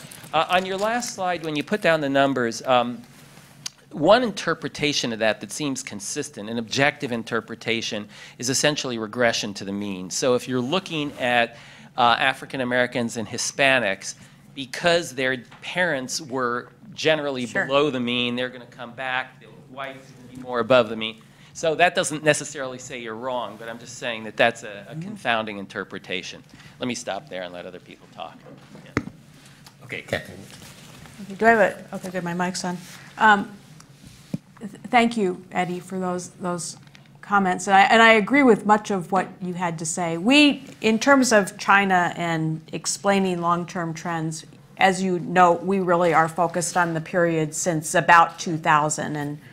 And China, trade with imports from China are, in their rapid growth, are a relatively recent phenomenon. So they can't explain what was going on earlier, and I would agree with that. On the disability insurance effect, I guess I'm less surprised than you are that we don't find that to be more important. And the reason for that is that many of the people who end up getting disability insurance wouldn't have been working anyway. That's right. It's the marginal effect, as best we can tell, of getting disability insurance is, you know, it's only a fraction of the people who get disability insurance for whom it makes a difference to whether they're working or not. So we have, in our back of the envelope calculations, used what we thought were the best estimates of conditional on, at the margin, getting disability insurance, what was the impact on your working broken out by age group, and that's where those numbers come from. I would agree with you, though, that some of these things that we're talking about may interact. You know, if we had a much more robust economy and there were plenty of jobs for all of these folks to take, we might not have seen even that much of an effect of disability insurance. Robots and productivity growth. You know, manufacturing productivity growth actually hasn't been that bad. But we're also really just focused on employment, and one of the authors of the study we relied on for this is here. Our read of what we think is the best available evidence is that, you know, on net, robots are displacing people from jobs. So that's the estimate we used.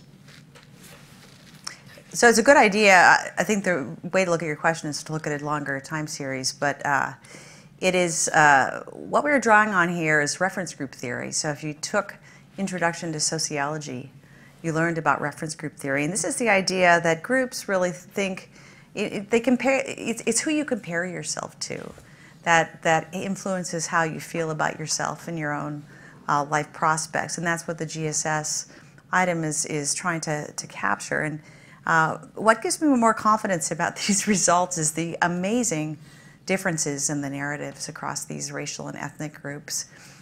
African Americans in general are optimistic.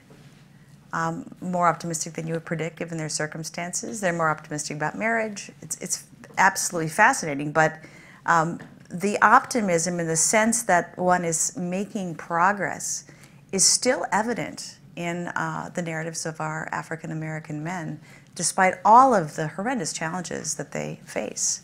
And for the white men, you know, there's this great story of this guy who, you know, whose dad says, you know what, he was 35. His dad says, at your age, I had a boat and a place at the shore. What's wrong with you? And he says to his dad, you know, Dad, things have changed. But, you know, he reflects this deep sense of shame that he's not, it's a guy from Philadelphia, not at the same place that his dad was a generation ago. So very strong narrative differences in men's sense of hope. We had a hand up here at the front at the very beginning, and I'd like for her to be able to ask her question. Also, can you say your name before you ask your question so we'll know who you are? Alessandra Fogli, the research department here in Minneapolis. So, first of all, thank you so much for such an informative presentation today. I learned a lot. One thing that I noticed is a strong focus on the employment experience of men today, and including, you know, their expectations, their satisfaction at work, and this is sort of like a comparison, men with men, women with women. So my question is about the role of female labor force participation. I mean, we know that the increase of female labor force participation until 2000 has been a drive of aggregate growth and overall employment. So exactly in 2000, it's when female labor force participation has flattened out and even decreased. Mm-hmm. So I wonder about your ideas and your thoughts about eventually the role that women's labor force participation may have had in shaping up the latest trends. Until 2000, female labor force participation of Canada and US looked the same, but then eventually had very different trends overall. So Canadian kept going up, and the American went down. So should we still, compare female to female, men with men? Or we can actually think about what's going on in terms of, employees with employees that are different gender? So maybe I can start, though I suspect other people will have things to add. In the paper that I talked about, our focus was really very much on understanding how things have changed, not in comparing the US with other countries, for example. I guess our read of the evidence is that some of the same factors that are affecting men and leading to declining participation are also starting to affect women. So it's, women at this point are, many of them very attached to the labor market, and these labor market pressures are playing out for them as well as for men. But you bring up something interesting, which is the comparison between the United States and not just Canada, but a variety of other countries. It used to be that labor force participation among women in the US was very high by international standards, and that's just no longer true. We're really now near the bottom of the pack. And it is interesting to ask why that is. And although we concluded that issues related to family policies weren't a very important factor in understanding why female participation in the US has fallen, I think they may be a very important factor in understanding why our female participation rates are now lower relative to those in other countries. There's a lot of evidence, for example, that making childcare universally available at modest cost has a big impact on the share of women who are working. We just don't do that in the United States, and so I think if we were, wanted to be thinking about not just what explains what's happened, but what we might change if we want things to look different, that would be something to look at. So this is such a good question. And since this is a poverty panel, I can put on my welfare and poverty hat for a minute. A lot of the rise in, after welfare reform in 1996, there was this historic rise in the labor force participation of single mothers. That was attributed to a combination of factors: welfare reform, the EITC, the strength of the economy, child support, and so on. But after 2000, that began to decline, and now labor force participation rates among single mothers, for whom there is virtually no cash safety net left, except in a couple of states, including Minnesota. 4 states still have a meaningful cash welfare system, but many have virtually no one on the rolls. We see this disconnect, right, of what's happening to the cash safety net and what's happening to women's labor force participation. So this is a very important thing to study. Why is it that even when the safety net collapses, and in many places you can no longer claim any source of cash, that you still see labor force participation among single mothers as low as it was prior to welfare reform? I think, did you want to say something? Yes. So I just want to answer first, like why my presentation focused a little bit more on men. And part of it was simply that a lot of the results were qualitatively similar for the men differentials and the women's differentials, but they were a bit starker and clearer in the case of men. So it was simply from a presentational perspective that it made more sense. And then, so the question of why, for example, we compare men to men and women to women, it's because we're also focused on long-term trends, and as you know, the trends in participation rates and therefore in employment to population ratios were very different for men versus women, at least until 2000. So if you try to mix the two, it's very hard to make meaningful comparisons. In terms of why we have the lower and declining participation rates for women, I mean, I think that a lot of it is still something that we don't understand very well, and that I think that precisely the kind of work that Catherine is doing on this is going to be very, very informative for this, because they are trying to really explain these trends is something that is proven to be extremely hard. And so we know what, for example, what certain things like differences in aging and education can do for some of these trends. But once you focus on very narrowly defined groups, you have very persistent trends that have recently arisen for women as well, that we've had for men for a long time, but that we really don't have a very good understanding for. And in particular, I think that the question of why the international differentials, and this is something that is a completely open question that we don't have a very good sense of. Okay, let me go to Neil, and then I'm coming over here to you. So, Ivan, your charts, I mean, I've seen the statistics about black unemployment relative to white unemployment, just as you put it, and it's just as dramatic as you put it.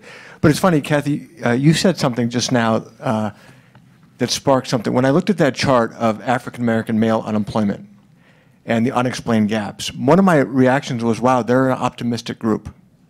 Yeah. Because if they were white, they would have left the labor force. And so how do you think about, when somebody answers a survey, 1 month they have a job, and the next month they're out of the labor force? I find that hard to understand, how somebody makes that decision that, okay, I got laid off, and now I'm completely out of the labor force. And another group who last month said, I'm out of the labor force, I'm not looking, and then the next month they have a job. So I find these transitions from who's in the labor force to who's out of the labor force very complicated and hard to explain. And so if you focus on EPOP, you strip away that judgmental aspect of that. What do you, maybe, I don't know if we can pull up the EPOP chart, but I'm just curious, if you just focus on EPOP where you don't have that discretion, are your findings any different? No, so that is in some sense why, so like after showing the unemployment rate and participation, we do want to show the pop rate because it does show both margins. It does encompass both margins. And the message is the same, that in particular for the black-white male differential, given that there are such large differences on both the unemployment rate margin and the participation rate margin, then those accumulate on the employment to population rate margin, and they are very, very large. And most of that is unexplained. Now, in terms of the movements from, especially between unemployment and non-participation, some of them are a bit spurious because they really depend on what you answer about whether you've been actively looking for work. And you can answer that differently even though you've been doing the same thing because you're thinking about it differently, for example. And in fact, you do find like some of those transitions, for example, between unemployment and non-participation, they're much more common for black men than for white men. But even if you But it doesn't. Sometimes it doesn't matter how you cut it. That still, whether you look at the unemployment rate, the participation rate, or the employment to population ratio, still the gaps are enormous and very persistent. And you cannot. Are the gaps in employment between blacks and whites declining or no? So why don't we see the chart? So that would. Is it possible to still pull it up? It is a little before. So if you can go back, there you go. So it will be this. The chart here. So as you can see here, the black line, or let's actually focus on the unexplained part, so the blue area. You can see that in a secular sense, there's very little of a trend. It's large, on average, almost 10 percentage points. There is some cyclical variation because of the large cyclical variation in the unemployment rate and the small cyclical variation in participation rates. And in this margin, too, at present, the gap is the lowest it's been in the past 4 decades. But still, it is very large. It's negative, very large, and very persistent. Thanks. Okay, we can go here, and then we're going to, after this question, hopefully we can have a question from a woman. So we want to keep some balance in terms of our participation here. Hi, Ben Horowitz with the Federal Reserve Bank here in Minneapolis in the Community Development Department. One of the stories that seemed to come up a lot in both your presentation this time and in your book, $2 a Day, is this story about side hustles. And I'm curious how well the employment data in general captures the informal economy and what we know about the income people are deriving there.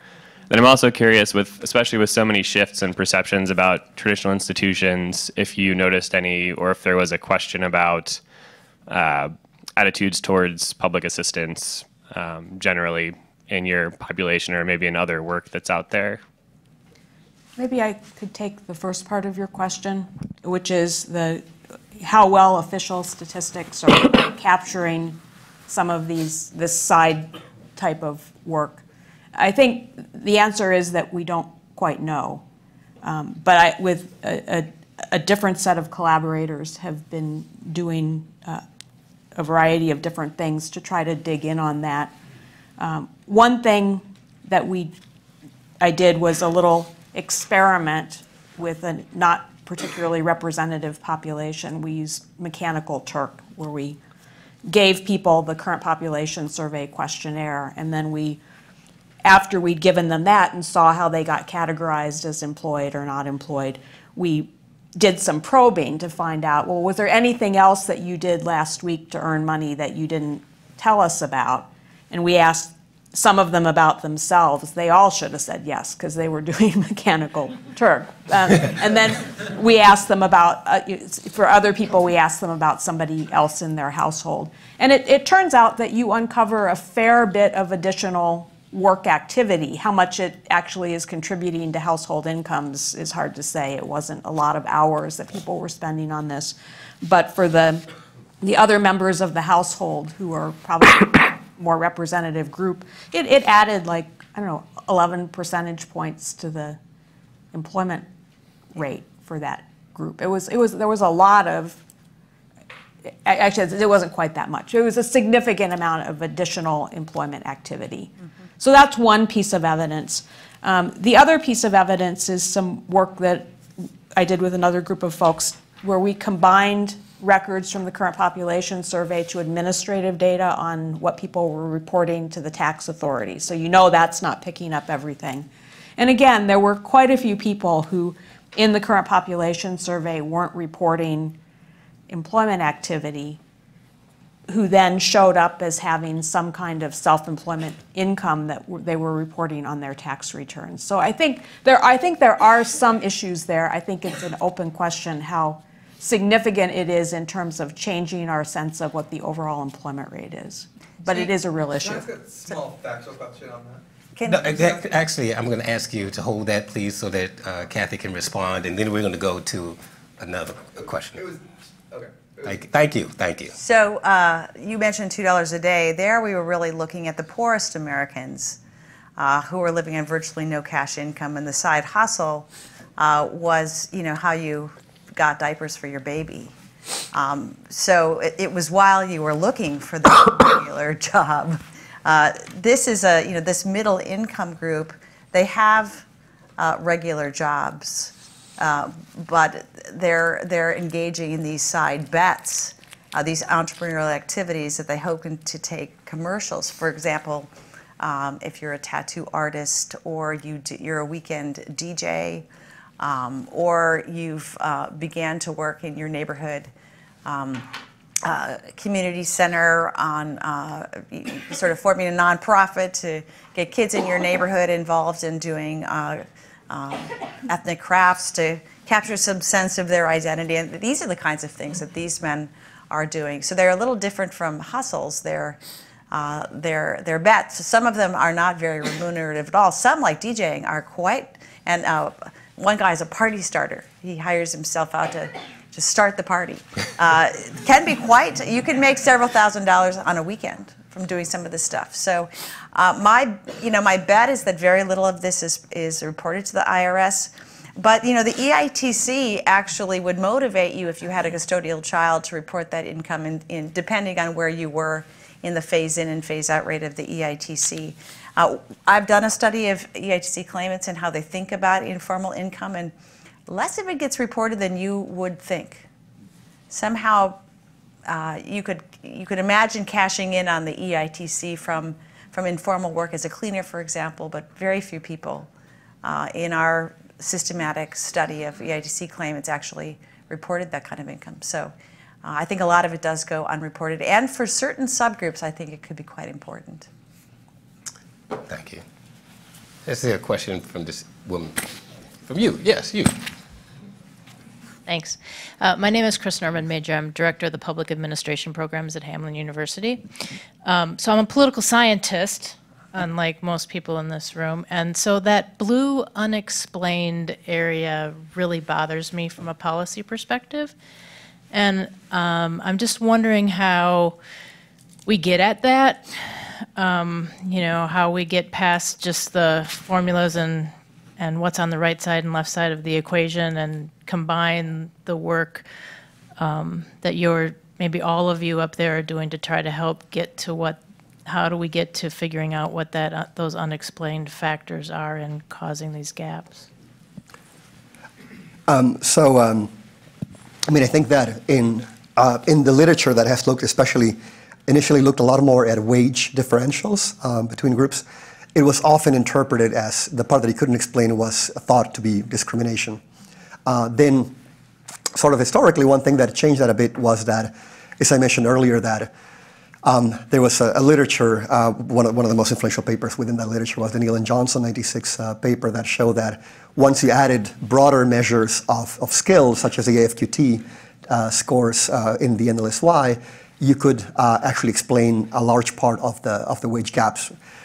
Later, some research weakened that initial result, but it is true that, especially for wages, once you add broader measures of cognitive skills, that does explain some of that gap, which we don't have in this data set. So again, we think that probably some of that would be captured by those. And there's this whole other line of research by Roland Fryer and others that looks at when and how these gaps in cognitive skills arise, and it's pretty astounding that. So they've looked at data sets that start comparing at kids at less than 1 year, and at that point, of course, you don't see any differences. But then, by the time they reach kindergarten, you see very large gaps, which keep on fanning out through elementary and then high school. And they also have tried to use all kinds of data sets to look at observable characteristics to try to explain those gaps in cognitive skills.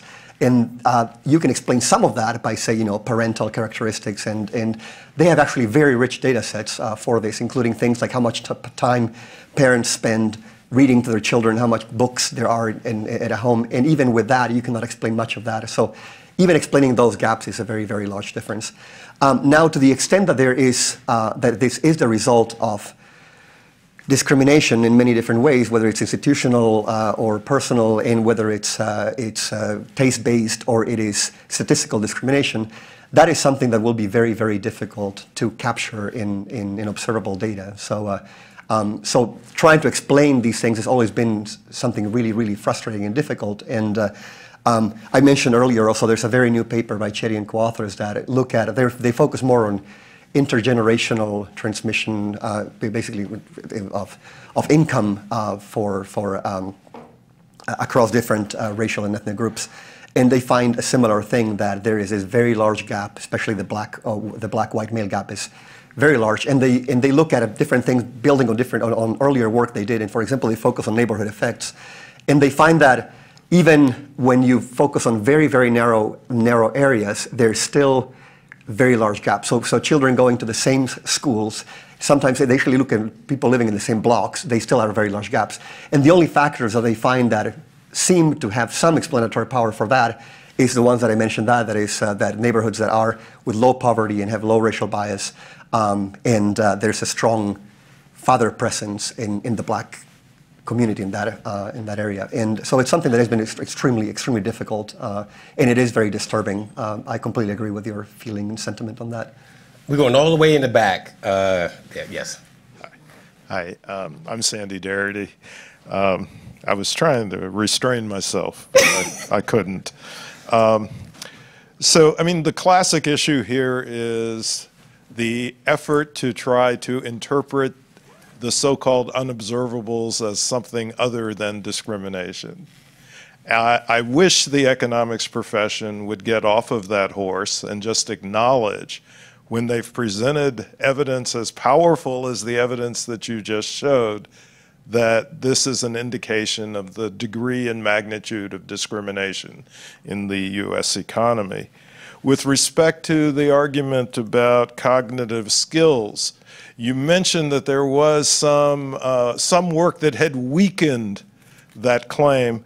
I think it might be useful to talk specifically about that work. I think it's the work of Rogers and Spriggs in particular, which was not designated on your slide.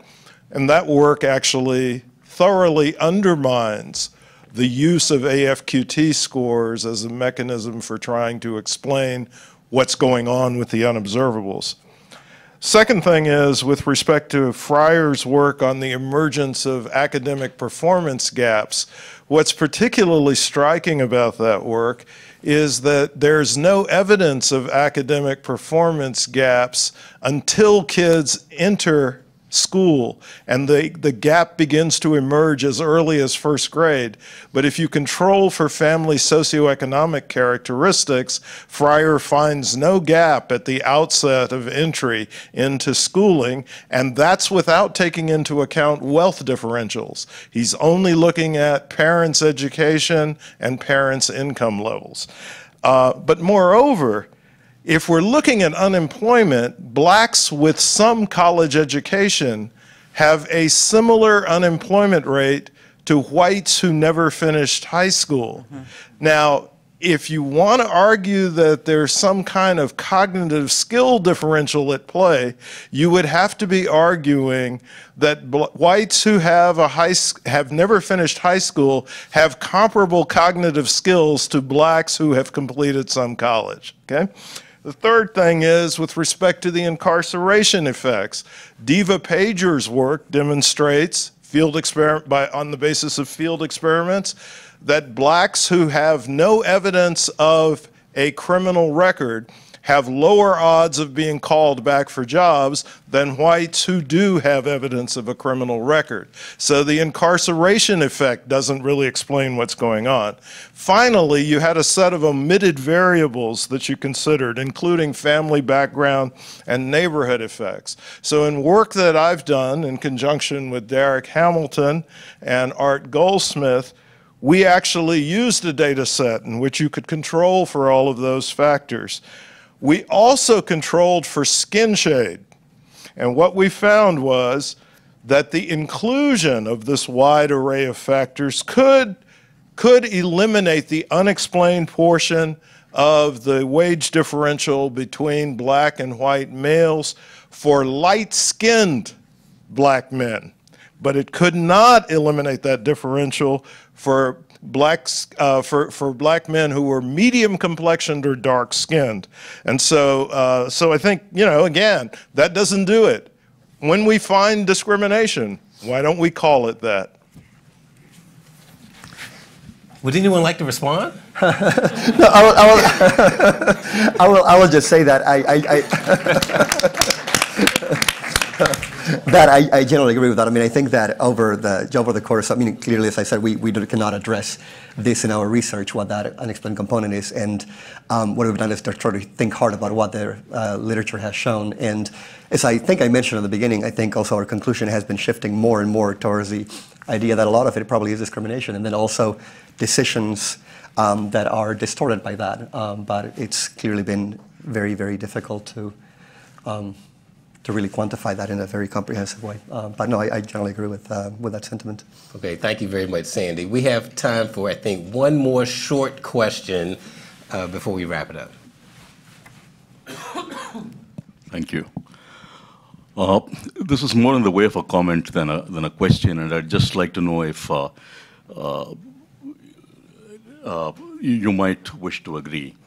The first point I'd like to make is to strongly endorse what Professor Darity said, and that it might be possible even in a forum such as this to arrive at some kind of consensus on what we do about this problem.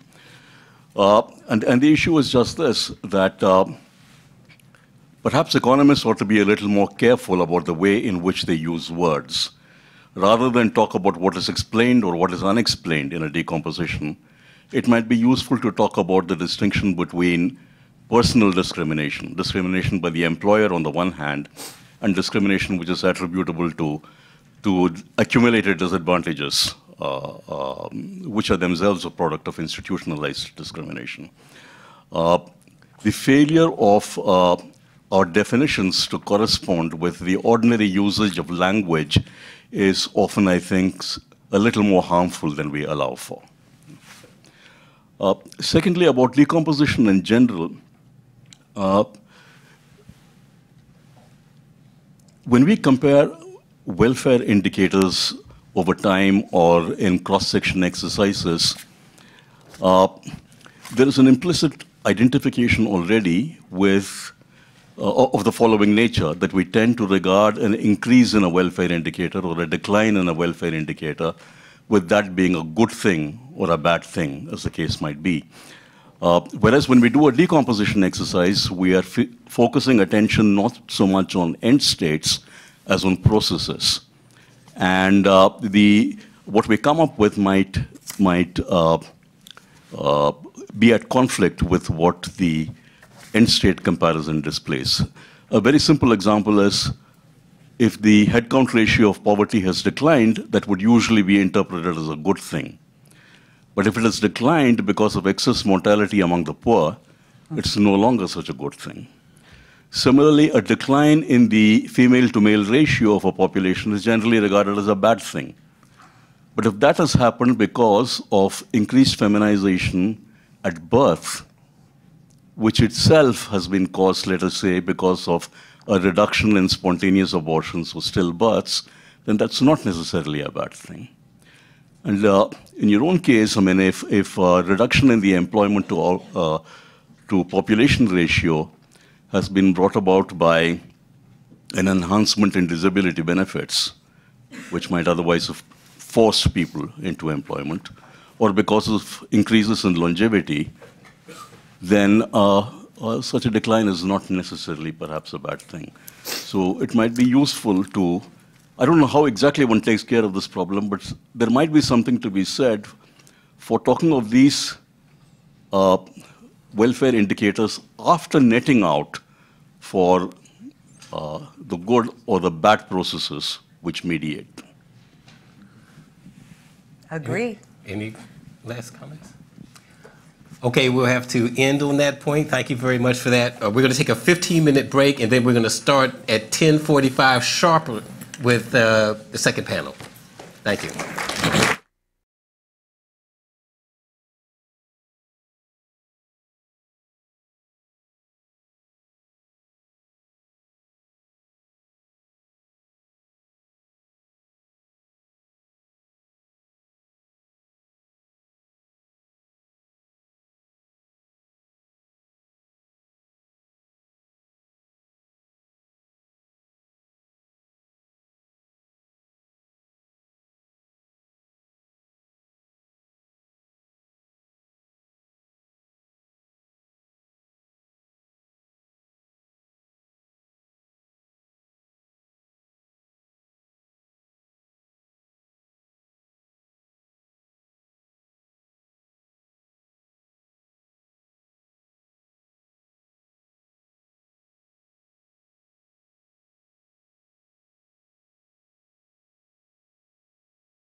the panelists about 10 minutes after that to interact with one another before we open it up for general questions. We're going to cut about 15 minutes early and go to lunch a little bit early. So that's the format for today. We're also, in order to keep things interesting, going to change the order of presentation, and that's at the request of the panelists themselves. So Aaron's going to go first, and then Amanda and Morris. I'm not going to introduce them. Even if I give them a great introduction, if their presentation is terrible, that's not going to help, and vice versa. So Aaron, go first, and then I'm actually going to sit down there so I can watch Okay. it. I'll give you cues. Great. So I wanted to thank everybody for coming, and thanks for the chance to present. This is early preliminary work. This is the first time we're presenting it, so I want to caution you, this is early evidence. This is work with 3 sociologists. Ryan Larson is a PhD student at the University of Minnesota, Sarah Shannon, and Chris Ugin. And I think it's going to fit very nicely with Professor Agin's talk, and so it'll set up a lot of the stuff she's going to talk about. So the basic overview of the project is to try to understand how the rise in the share of Americans living in the community with a felony record has been associated with changes in non-employment rates. So, you know, we heard a bit about incarceration as a factor. We're looking at something that's broader than the share of people who've been incarcerated. That gets a lot of attention. It's a little bit easier to measure. We're looking at the share of people with a felony record. And these are people who are out of prison, off parole, off probation, people who are living in the community, out of community supervision, have paid their debt to society, and are now, you know, trying to contribute to the community. The source of this study comes, we're building very directly off of the work that Sarah Shannon and her co-authors did that's reported in a demography paper that came out last year. They came out with new estimates of this population, the share with a felony record, for each state and year from 1980 to 2010. Nobody has ever had state-level estimates like this before. The problem is that these kind of questions aren't asked in most surveys that give you state representative estimates. And so they had to construct it by using data on flows into and out of these states, into jails, out of jails, into convictions, into the community, into death, into recidivism. And so they had to build these demographic flow models to try to model these stocks.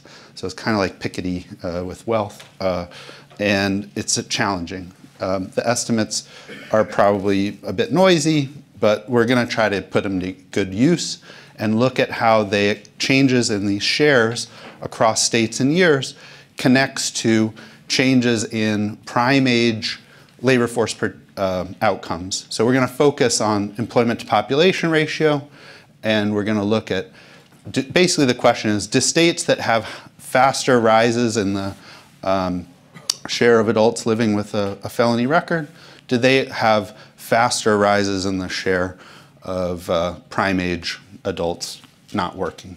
Okay? So this is not our work. This is great work by Looney and Turner. Came out this year, a working paper from Brookings. They looked at a single cohort, sort of tried to measure all the people who were incarcerated at a given time in a certain age range. And then they mapped that forward and backwards to tax records to try to understand employment and earnings.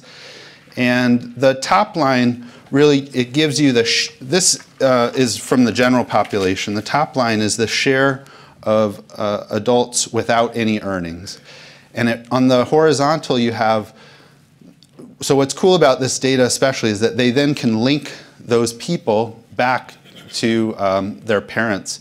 This builds off, and so they look at the Chetty and Hendren work, which has a similar structure. And so they're presenting these two things together. So the top line is based on the Chetty work. and it shows you the share of 30-year-olds with no income, with no earnings, as a function of their parents' income rank. So adults, 30-year-olds whose parents were at the very bottom of the earnings distribution, have 40% of them didn't have any earnings in this time range. 30-year-olds whose parents were at the top of the income distribution is closer to 10%. Then the Looney and Turner, they look at people who are incarcerated, and they show basically these populations, and they start to suggest that this might be part of what's going on. You see this really strong intergenerational gradient as well.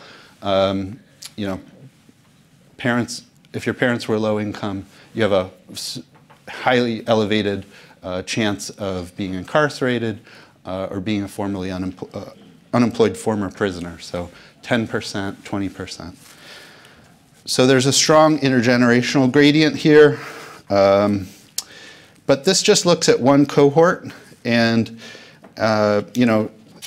it focuses on the incarcerated or formerly incarcerated. The work by Shannon that we're building off of looks more broadly.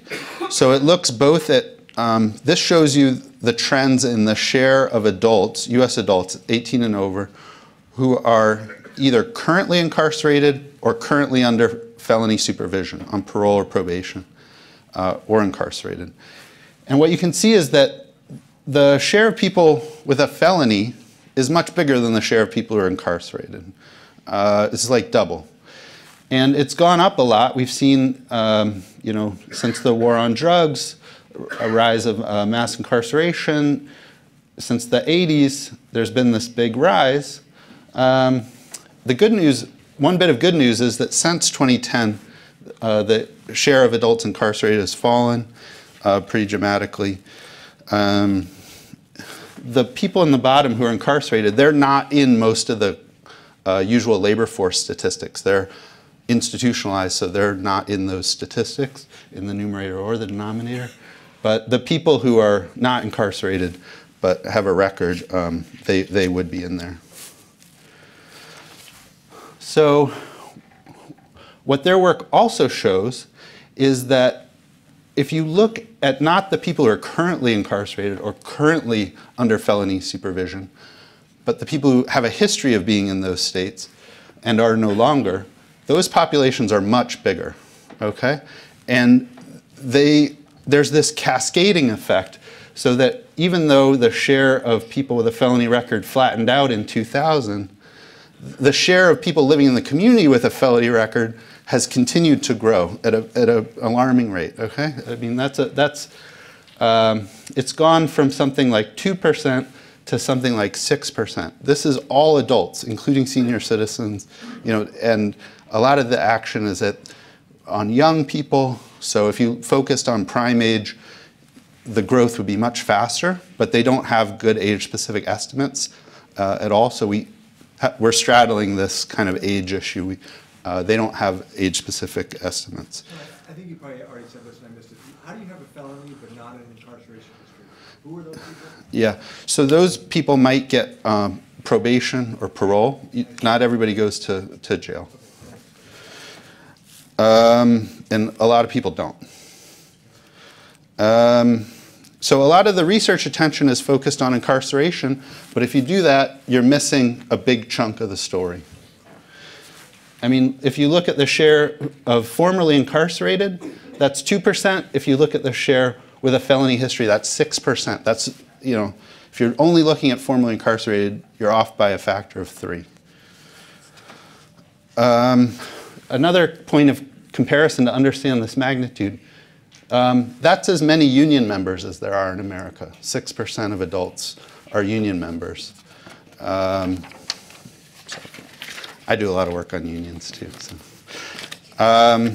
Okay, they have these state-specific estimates from 1980 forward, so we're going to focus on 1980 forward. Okay, so now I've taken away these current currently incarcerated and currently under felony supervision. And I added another trend here, which is the share of adults who are on Social Security disability insurance. Professor Lazier talked about this. Professor Abraham talked about it. This has been pointed to as an important potential explanation for the rise in non-employment. We see that the share of adults claiming these benefits has gone up. We also have really good evidence from very careful economic studies that looks at policy changes in the SSDI program and gives really credible claims about how these policy changes have led to increases in the share of applicants who've gotten them. But that's gotten twisted in the public conversation a bit to say that this is a big, big effect. Once you start to look at the magnitudes of those causal effects relative to the base population, those policy changes can't really explain much. So you see this big rise, but the rise that's due to these policy changes is much smaller. And the CEA, before I worked there, did an excellent report about this, and I would recommend it all to you, Prime Age Male Labor Force Participation, that goes through this exercise. But I'm going to say, let's just, for descriptive purposes, just take this at face value and not worry about the policy change. The rise from 1980 to 2010 of the adults on SSDI, it went up by 1.3 percentage points. That's smaller than the rise in the share of adults with a history of incarceration. That's much smaller than the share of adults with a felony history. Okay? And this issue is especially severe for African Americans. The Shannon paper has statistics broken out by race in some places. And, you know, in 1980, 1 in 4 African American, I'm sorry, in 1980, 1 in 10 African American men had a felony record. And in 2010, it was more like 1 in 4. So that is just a massive change and something we need to reckon with. So, and I will appreciate and tie back to Professor Darity's point that incarceration alone can't explain the differences between whites and blacks, but just to say that this experience of rise in criminalization has affected the African American community most strongly. This is going to be our outcome that we're trying to explain. So this is the trends in the share of the prime age adult population that is not employed. So this is like the complement to EPOP. This is just 100 minus EPOP. And we just do this because it's, you know, we expect it to go up with felony share.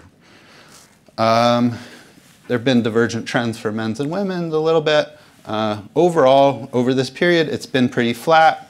So you can see we're kind of swimming upstream here. We're trying to explain this kind of flat thing with something that's been rising sharply. So the way to understand that is just, well, in the absence of this rise in the ex-felony share, this would have been better. We would be better off on this if we see something. All right, so this is a map that shows you how the share of the population, adult population in each state has changed over time. You can see the year ticking off in the top there, and you can see the scale here. And so in the early years, there was nobody above 2 or 4%. But as time passed, you got some states, Florida, Georgia, most specifically, you know, going up to 12% and above. So, and you see a lot of variation across the country. You know, not every state experienced the same change in this population. It was tied to a lot of state policies, state economies potentially, state demographics potentially. So this is the variation that we're going to exploit. We're going to look at different changes in different states over the same time period to try to explain changes in the not employed rate. I'm used to asking if anybody has questions, so it's weird. Nobody's interrupting. Thank you. It's nice. It's so peaceful. I can make my points. Okay, so this is just like a visual cut at the basic variation. This gives you a preview of what we find. So on the horizontal here, we have how much did the share of the population with a felony record change in each year, in each state year. So we have 50 states times, what is it, 31 years. So we have 50 times 31 observations here. And you can see the average change is positive over time, but some states in some years have declined. You can see, yeah. And then on the vertical, we have the percent change, 1 year change in the not employed rate. And so the basic question is, to what extent does the change in the felony share relate to the change in the not employed rate? So you can form your own judgments. It's not, certainly not on a line. You know, there's a couple outliers that might be.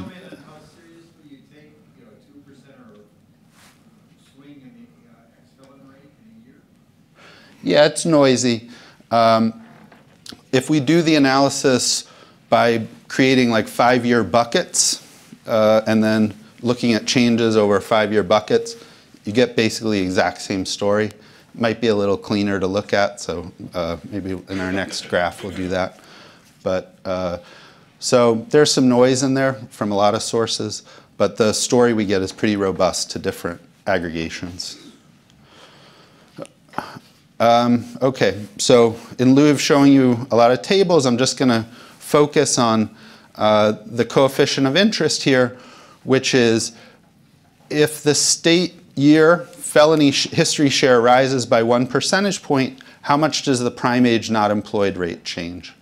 And if we just have a very simple model with just state fixed effects and year fixed effects, the association is 0.53. So 1 percentage point rise in the ex-felon share, 0.5 percentage point rise in the not employed share among prime age. Significant at 0.1%. But look, there's a lot of things changing besides the share of adults with a felony history. So population demographics could be changing. That could help explain it. So when we put in population age shares by state and year, the significance is lost, the magnitude diminishes. When another thing that could happen is that policy changes, right? So you put in the minimum wage rate in that state year, you put in the maximum payment for sort of not working, the share of adults on, this is on SSI, not SSDI. We're still getting the data for SSDI. Similar, but the magnitude goes, the significance still is missing. But once you control for business cycle, then it comes back. And so we put in 3 lags, and then we put in even the contemporaneous unemployment rate, and it comes back. So that sucks up a lot of the noise that's otherwise unexplained. And so, I don't know, that's our sort of best estimate down there at the bottom. So a 1 percentage point rise is associated with a 0.3 rise in the not employed share. So here's our baseline number. We bang it around a bit. We try some different measures of labor force. So we look at the idleness rate. So this is, instead of not employed, we're also now taking out, we're ignoring the people who are in school. So people who are not working, not in school, not looking for a job either, so not unemployed. It's, you know, it's on idleness. It's not on going to school or being unemployed. A little bit is unemployed. So we look directly at the prime age unemployment rate. It's a weaker relationship, but it's there. but it's a small thing, so we can't explain a lot of this. Here's something weird that makes me mistrust the results a bit, and we're still working on this. If we just look at the prime-age male not employed rate, we get a positive relationship, but it's much smaller and weaker. It's very strong and weak for women, though. So, so that's where we're at. The share of, we don't have great gender specific estimates. We're still working on that. So we're hoping to improve this. But it seems like a very basic bit of analysis and a basic bit of evidence. It's just nobody's ever had these kind of state population estimates before.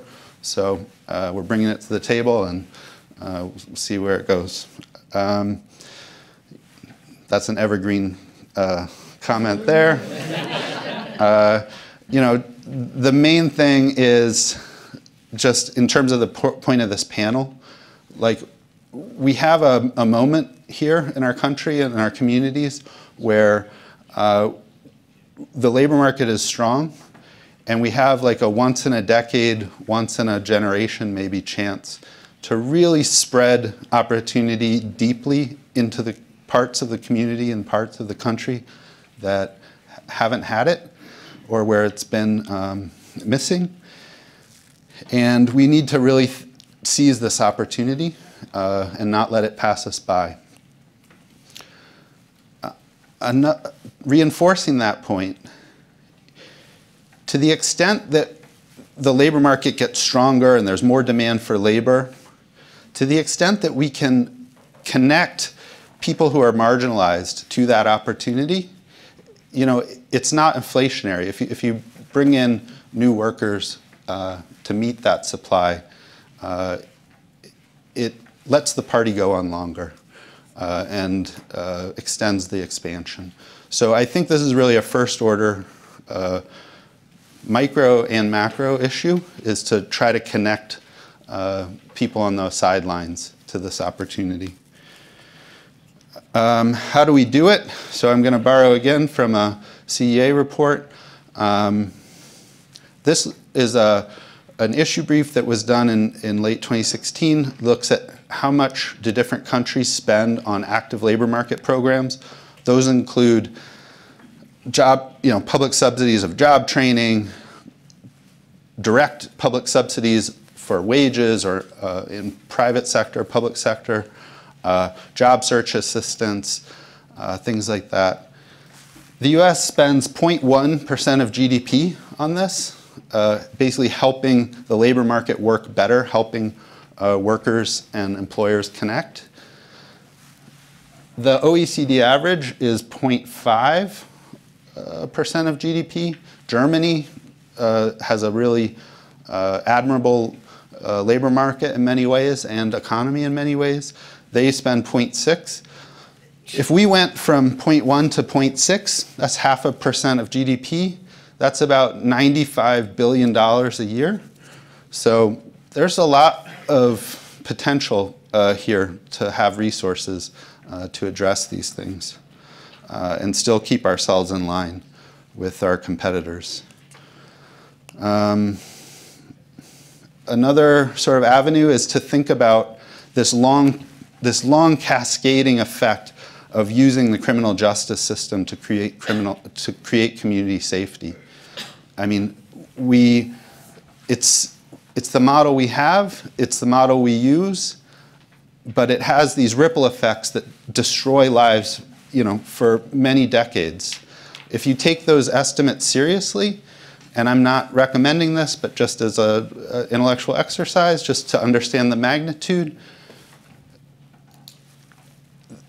the share of the population with a felony record went up by, let's say, 4 percentage points.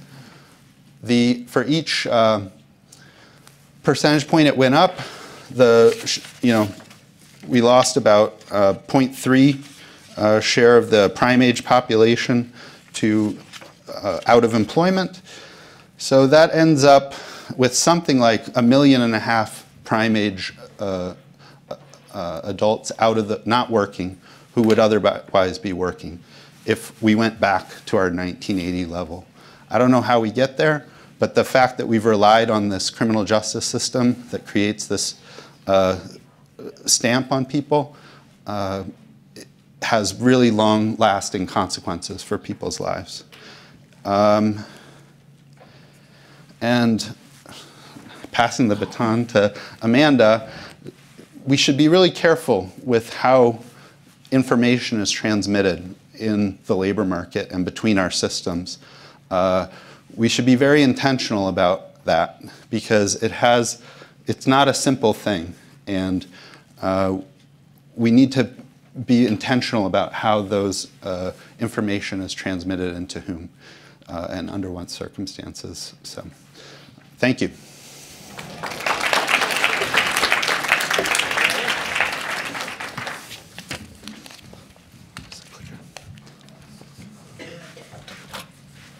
All right.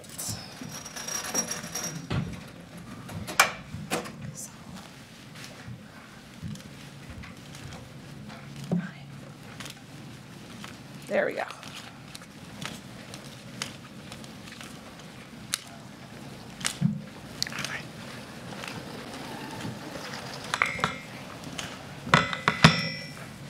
All right, well, we'll get started as soon as the slides end up on the screen. I can see them down there. I don't know if that's useful. Okay, there we go. Okay, so great. Thank you so much for having me here. This ends up being an incredible segue. I'm so glad that Aaron and I got a chance to speak beforehand and figure out the order of these two presentations because it turns out actually the first figure on my paper, my presentation, is a figure from that demography paper exactly that he was citing that I wanted to put up to give you some context for the presentation that I'm going to give you. And so I will be generally speaking similarly about criminal records as a barrier to employment, but specifically speaking about a particular policy that has become very popular to try to alleviate this barrier, which are ban-the-box policies. So I don't need to give you much of the setup. Aaron just gave it to you. There are significant numbers of people who have felony records in the US. This is a slightly different figure than the one that Aaron gave you. This actually does break it down by race. And so this kind of speaks to the figure that made many people's eyes pop just a second ago. And in fact, I might have misinterpreted the paper, but I think the 1 in 4 estimate is actually for all African Americans, which is what you see here. If you break it down for African American men, I think it's more like 1 in 3 that have a felony record. And so we're talking about a large portion of the population that is potentially affected by having a felony conviction. And we know from previous research and even more current research that employers are quite reluctant to hire people that have criminal records. And so this is a self-reported survey from the 1990s where several people basically surveyed employers and asked whether you would be willing to hire somebody with a record. You can see a majority of employers are self-reporting, even self-reporting, that they are probably not or definitely not willing to hire somebody who has a criminal record. And we know from audit study research that employers tend to put their money where their mouth is in this particular situation. They are reluctant to even call back somebody who admits to having a criminal record on a job application. They won't even let them get their foot in the door. And so this is audit study evidence from the early 2000s, and this is confirmed in a more recent audit study that I will tell you about in just a couple slides, even for just a few years ago. So this is not, although I'm giving you evidence mainly from an earlier time period, this is not only an earlier phenomenon, right? These criminal records that Aaron was talking about are really serving as a barrier to individuals becoming employed. Unfortunately, beyond the kind of evidence that Chris Eugen and Sarah Shannon and Aaron have been collecting, we really don't have good evidence on employment outcomes for people with records, right? We can do the sort of correlations that they were doing across states, but as was mentioned, our major surveys don't ask, did you have a criminal record, right? The kind of latest and greatest in terms of trying to get at this is to try to link up criminal record data with some sort of administrative data, UI data. I don't think it's been linked to Treasury data yet. Maybe Raj is already working on that. I'm not sure. But we really have that in very limited areas right now. And so some of our best evidence on this question is kind of coming from audit studies. And so a major policy that has been passed in many states and many jurisdictions to try to alleviate this particular barrier to employment are so-called ban-the-box policies, or also called fair chance policies in different areas. You know, I should have looked up Minnesota's status, although I think I have a state-by-state graph on the next page, on the next slide, excuse me. But these policies basically prevent employers from asking about criminal histories on job applications. And in fact, they legislate where in the hiring process an employer can either ask the question or perform a criminal background check. So it doesn't mean the employer can never get this information, but it just says they can't get it immediately. And so in some states, they will legislate that you have to wait until after an initial interview. How one defines that is still up in the air. In other states, you have to wait until after a conditional offer of employment has been made. So I can make my offer to Mark, and then I can do the criminal background check. And when I see that felony on his record, I could say, never mind, you know what, because of this felony, I'm no longer going to hire you. So these policies nowadays tend to mostly pertain to public employers. So a state or jurisdiction will decide to ban the box for its own public employment. It is increasingly being passed, however, to affect private employers as well. And so nowadays, I think 10 states and something like 15 individual jurisdictions have private ban-the-box policies. So that is, no private employers in the state can ask this question. And so this includes New Jersey, New York City, Illinois, there we go, Minnesota, who has a private ban-the-box policy in place. The rest of these jurisdictions, over 150 jurisdictions in something like 20 or 25 states, have public ban-the-box policies, again, that ban these questions for public employers in that state.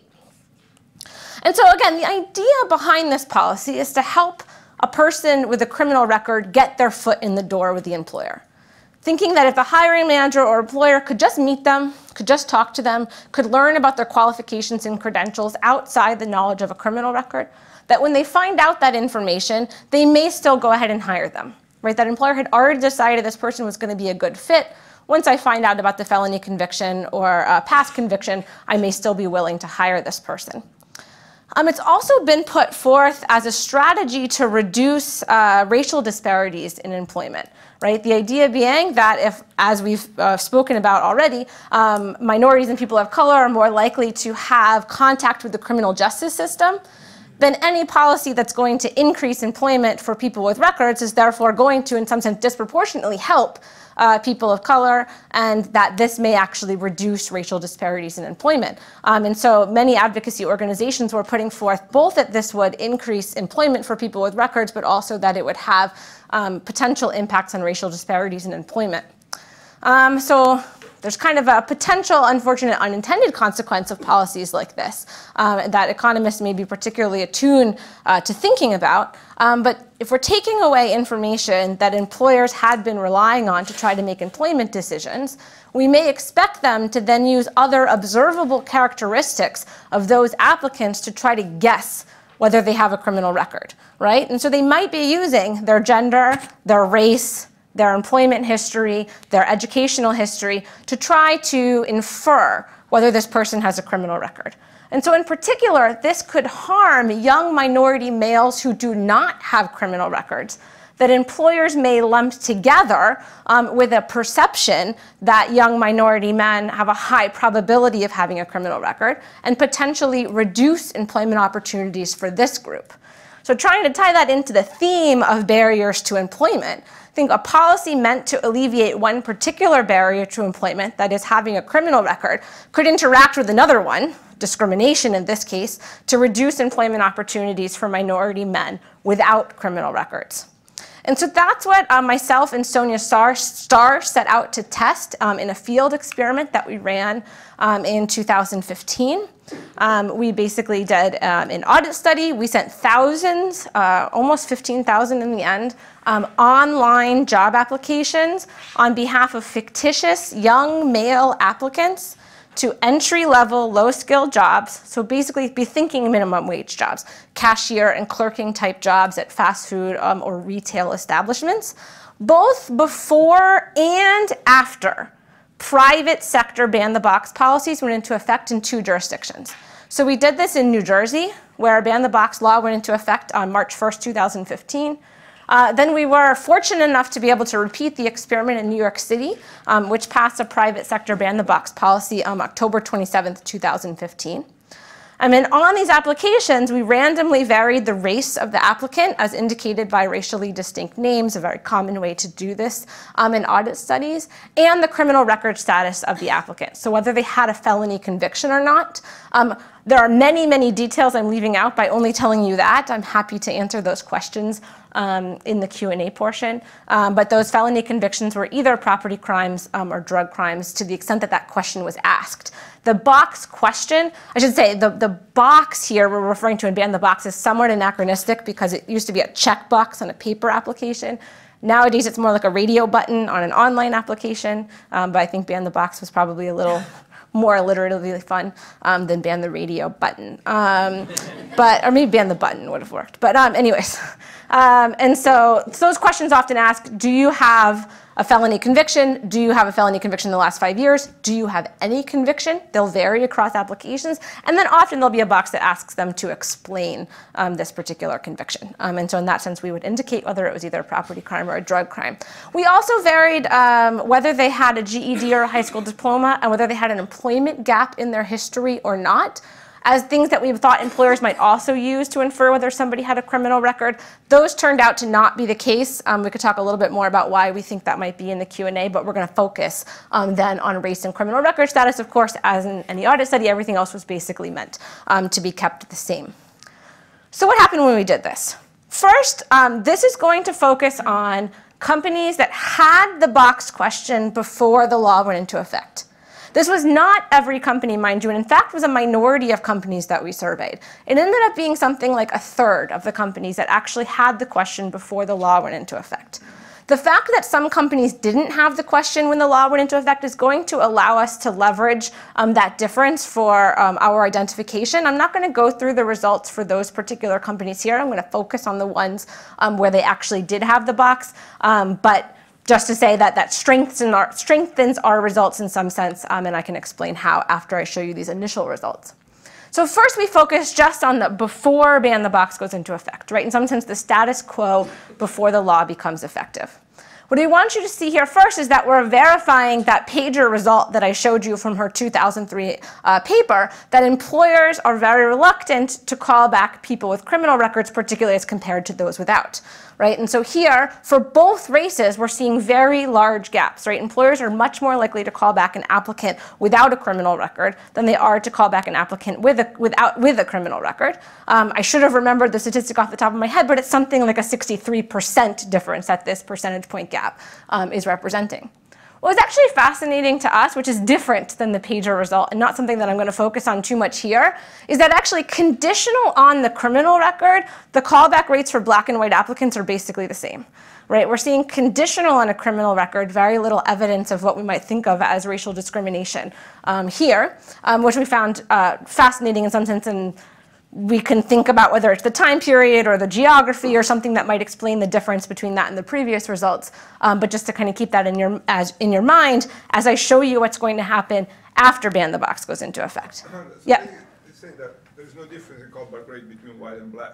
Conditional on the criminal record. So the black bar and the white bar. Sum them up. The sum is pretty much the same, like about 22% on both, right? Sure. Yeah, that's what I'm saying. But yeah, and I'm saying like, yeah, so then you're going to see that, well, maybe I'll show you what's going to happen after ban the box goes into effect. But yeah, we're seeing basically very little evidence of racial discrimination here, right?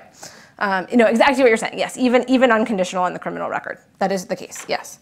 Okay, so then after ban the box goes into effect, now the employers can no longer distinguish between somebody with a criminal record and somebody without. So I'm going to show you one bar, right? That's basically going to represent the callback rate for both. And here we go.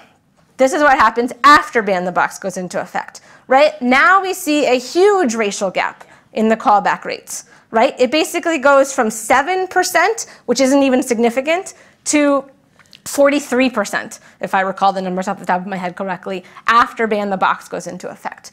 Right? Employers are basically calling back white applicants as if they don't have a criminal record. right? And they're calling back black applicants as if they're fairly likely to have a criminal record, right? I mean, it take a lot of structure to kind of back out a true prior here, but something on the order of 50 to 60% seems like the implied prior from looking at this. They're calling them back closer to a black applicant that has a criminal record than a black applicant that doesn't have a criminal record. Right? And so a policy that was meant to help people get their foot in the door, help people with criminal records, and potentially alleviate racial discrimination actually seems to be exacerbating the problem.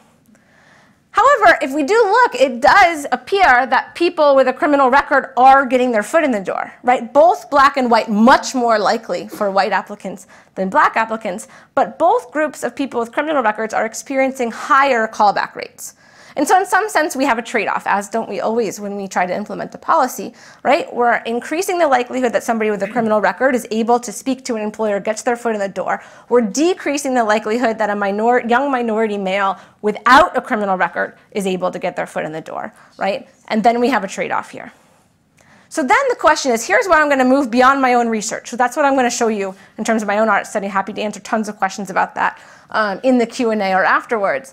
But then the question becomes, what about eventual employment, right? Does that act of getting your foot in the door actually help people with records become employed, right? Again, that question is very hard to answer for the reasons that Aaron brought up before. Right? We don't have great data on this, right? And so one of the first attempts at trying to get at how ban-the-box policies were affecting actual employment came from Jennifer Doliak and Ben Hansen, who used data from the CPS.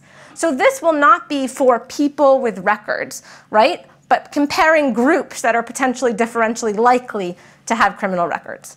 So they're going to focus on young, low-skill men and compare employment rates for white and black men and white and Hispanic men. I'm only showing you the results here for white and black men after ban-the-box policies go into effect, basically using kind of a panel difference in difference methodology with tons and tons of robustness checks and everything. You can check out their paper. But what I'm showing you here is just a single graph from that paper, which is showing the widening of the black-white employment gap after ban-the-box policies go into effect for young, low-skill men. We see something similar, though not as stark, for young Hispanic men, right? What is that, the white-black gap? Explain that. Isn't it? Aren't those all black men? I have to remember. So I have to. Not my paper. It's just black. It should be. Where there's no ban-the-box, and black men when there is ban-the-box. You are correct. Okay, very good. I'm glad somebody else can read this paper better than read this figure better than I can. So I should say their tables will show that the gaps are opening up more. You are correct that this is showing just for all black men. Thank you very much. If you look at the picture for white men, you're going to see those lines basically stay the same after ban-the-box goes into effect, which is what I could have showed you to actually show the gap. And if you look at the picture for Hispanic men, you're going to see a smaller gap opening up, but definitely not as sizable. So thank you for that clarification. But basically what you're seeing is a reduction in employment for young, low-skilled black men after ban-the-box goes into effect. So some indication that this is having impacts on employment as well, the kind of negative impacts that our audit study was implying may actually happen, particularly if a significant portion of this group is made up of men without criminal records. But what about those with criminal records? That's in some sense what we really want to know to understand the trade-offs.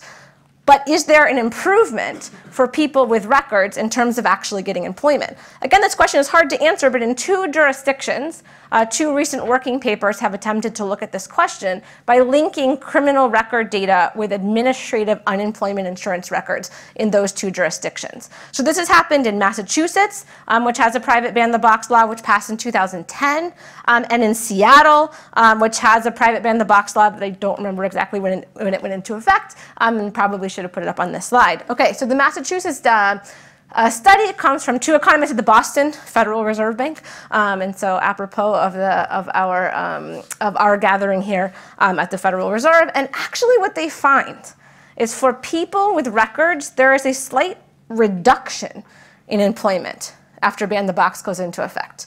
Now, this is somewhat puzzling. I'm not sure they have a great explanation. I'm not sure we yet have a great explanation. We may have expected that it would increase, right, because we're alleviating this barrier. We may have expected that it might have had kind of potentially no effect. The fact that it goes down is stark and somewhat puzzling after a ban the box goes into effect. There's several hypotheses that we could potentially discuss afterwards. And then in the Seattle study, similarly linking criminal record data with UI data, Evan Rose, a graduate student at Berkeley, basically found no change in employment for people with records after ban the box goes into effect.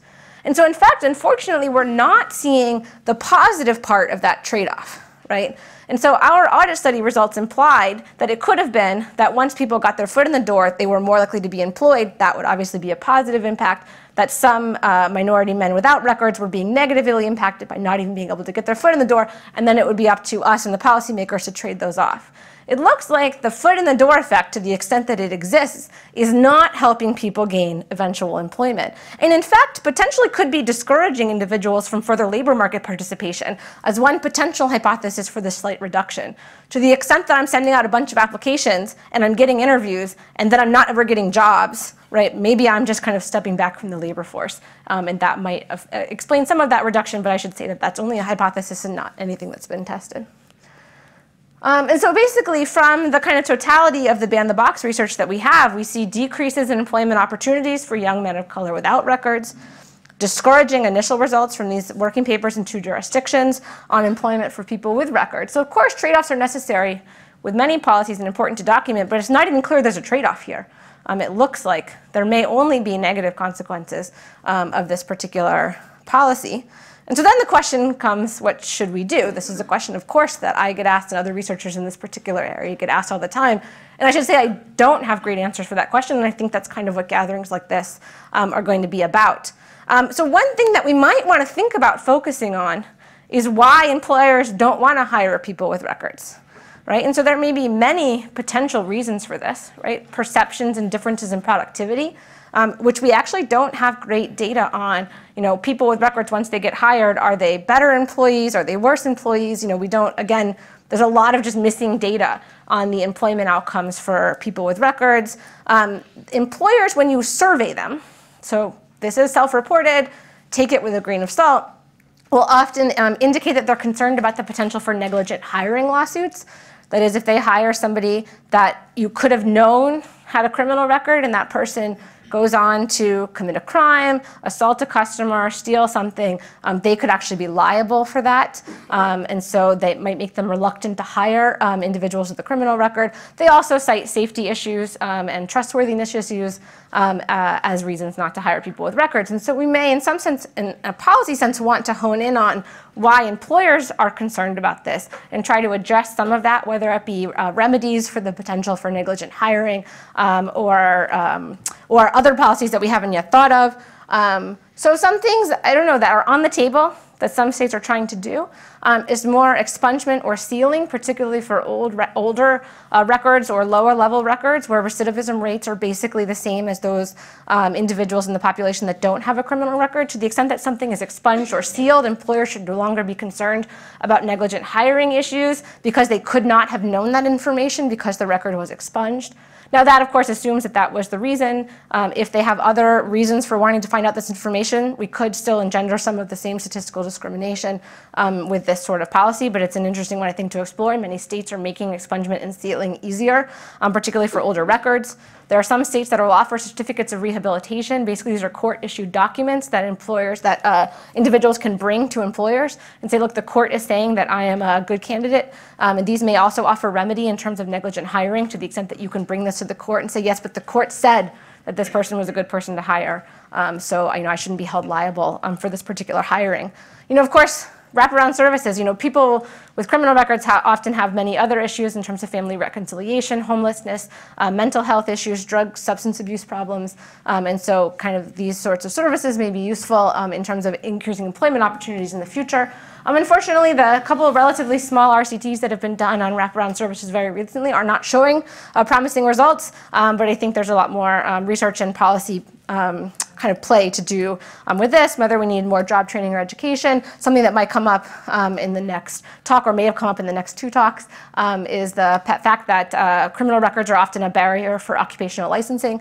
To the extent that occupational licensing jobs are, relatively a large portion of the jobs available in a particular state, then you're kind of locked out of that to the extent that you have any sort of criminal record. And so reducing those barriers may potentially help increase employment for this particular population. But as always, and as evergreen, more research is needed on alternative policies to ban the box.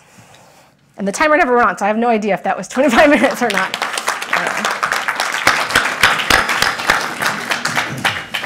Okay, Morris, you're up. Okay.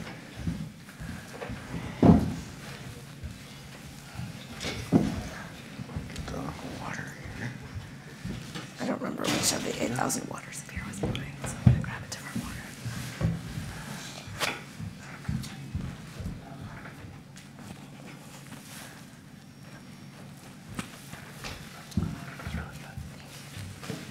Doesn't seem to fit. The green button. Okay. Yeah. Well, thank you very much for the opportunity. Thank you to the Federal Reserve Bank of Minneapolis for the opportunity to talk about some of this work, and more importantly, some of the opportunities to be at the bank, and the tremendous group of economists that are here that I've learned a lot about over the years. And the work that I'm going to be presenting is really a potpourri of work as opposed to any particular paper that I've been working on. And also want to thank Jason Hicks, who's in the back, for helping me put some of this together. He's a PhD student at the Humphrey School at the University of Minnesota. So I want to thank all of them for the opportunity to talk about some of this research. I thought I would initially impose a law tax on you, that is to really go through what is occupational licensing, since it's not necessarily something people are aware of. All sorts of licenses are talked about in the economy, from Microsoft licensing of programmers to licensing that takes place in patent law. But what I'm talking about is government regulation of occupations. And this is when the government regulators require practitioners to obtain a license in order to work, so it's really a monopoly.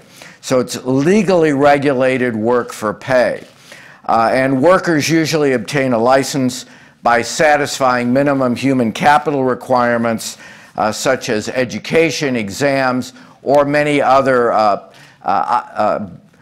status or requirements that it takes to fulfill an occupation.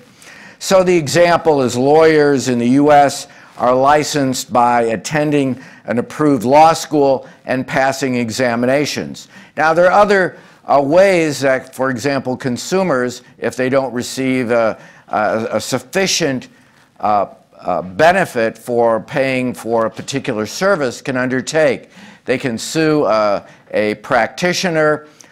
There's bonding that's available in society, that a bond is posted if a tree falls on your property or someone else's property. You can sue against a bond. There's also certification, and certification is a right to title. Chartered financial analysts have a right to use that title. Others cannot, but others can go to someone else to do estate planning. So that would be a right to a title, but occupational licensing is a right to practice. So if you provide a service for pay and don't have a requirement, or you haven't passed certain examinations, or you haven't provided evidence that you are a member of a particular occupation, you can be arrested or fined. So that's sort of the background with respect to what occupational licensing is. Now, why is this an important issue? And is this really grease or sand in terms of the labor market? Does it make the occupation, or does it make the labor market more fluid, or does it throw sand in the works and really provide lots of labor market frictions? Well, occupational licensing influences more individuals in the U.S. and in many other nations, and this is a big issue in the European Commission, than either unions or minimum wages. And in fact, it is, if you add people who are members of unions or are directly covered by federal minimum wages, many more people are impacted by occupational licensing, and it's important in terms of evaluation for social science researchers, policymakers, and voters. Now, this is an issue that in the past has not been a front burner issue. It's really been very much in the back burner, under the radar screen. But since about 2010, this has really become much more important, both in terms of an academic area, that's the red line, is really taken off in terms of the number of books and articles in professional journals, but perhaps more importantly for public policymakers, this has taken up a lot more space, both in the internet and in terms of newspapers. So the interest in occupational licensing since about 2010 has really skyrocketed. And this is largely perhaps because this has been a long-term trend in the labor market. So going back to the 1950s, about a third of all workers belonged to labor unions. And since that time, really in the 1950s, there's been sort of a decline, a steady decline in occupational or in unionization. In contrast, in the early 1950s, about 4.5% or 5% of the U.S. workforce required permission from government in order to do their work. In contrast, this has been a labor market institution that's really taken off. So where unions now are about 10–12% of the U.S. workforce and about 6.5% in the private sector, occupational licensing has grown dramatically. And depending on how the question is asked, in terms of a Gallup poll, are you legally required to have a license in order to do your work? The Census CPS questions are asked, does your employer require you to have an occupational license to do your work? Or data that was gathered in the Survey of Income and Program Participation, the SIP, the question was asked a little bit differently. So somewhere between about 20 to 30% of the U.S. workforce requires a license.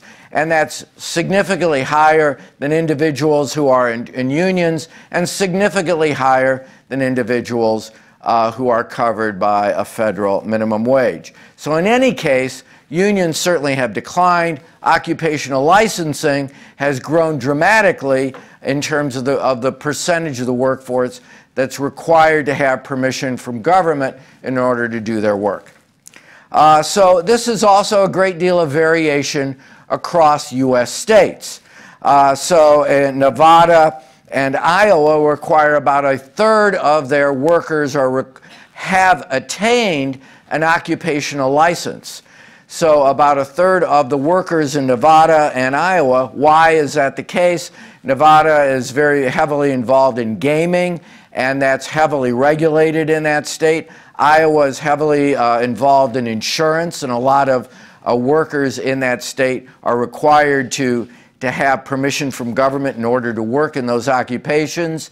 In contrast, South Carolina is much more heavily affected by manufacturing, or a much higher percentage of their workforce works in manufacturing, and only about 12% of the U.S. workforce in South Carolina has attained an occupational license. Now, this is an important, again, a legal tax. People who have attained a license are individuals who hold a license in that state when they're asked in the survey.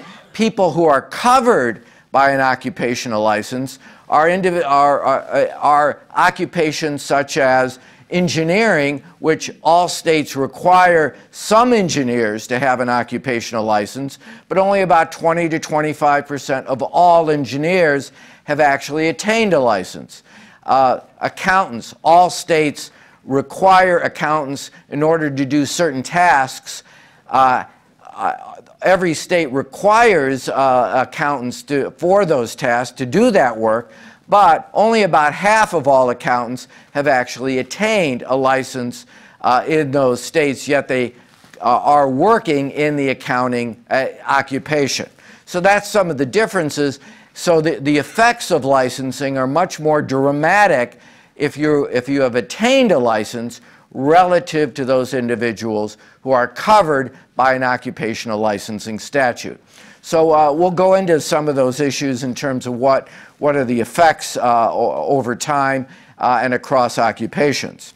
So from a legal perspective, this is what at least the Supreme Court views the justification for having an occupational license. And this is Samuel Jackson, who was writing in one of the decisions that was made in the 1940s that tax collectors were required to have a license in the state of Texas, that the rationale for a license is the state may have an interest in shielding the public against untrustworthy, incompetent, or irresponsible individuals. So it's really a method to protect individuals from individuals who are unscrupulous or incompetent.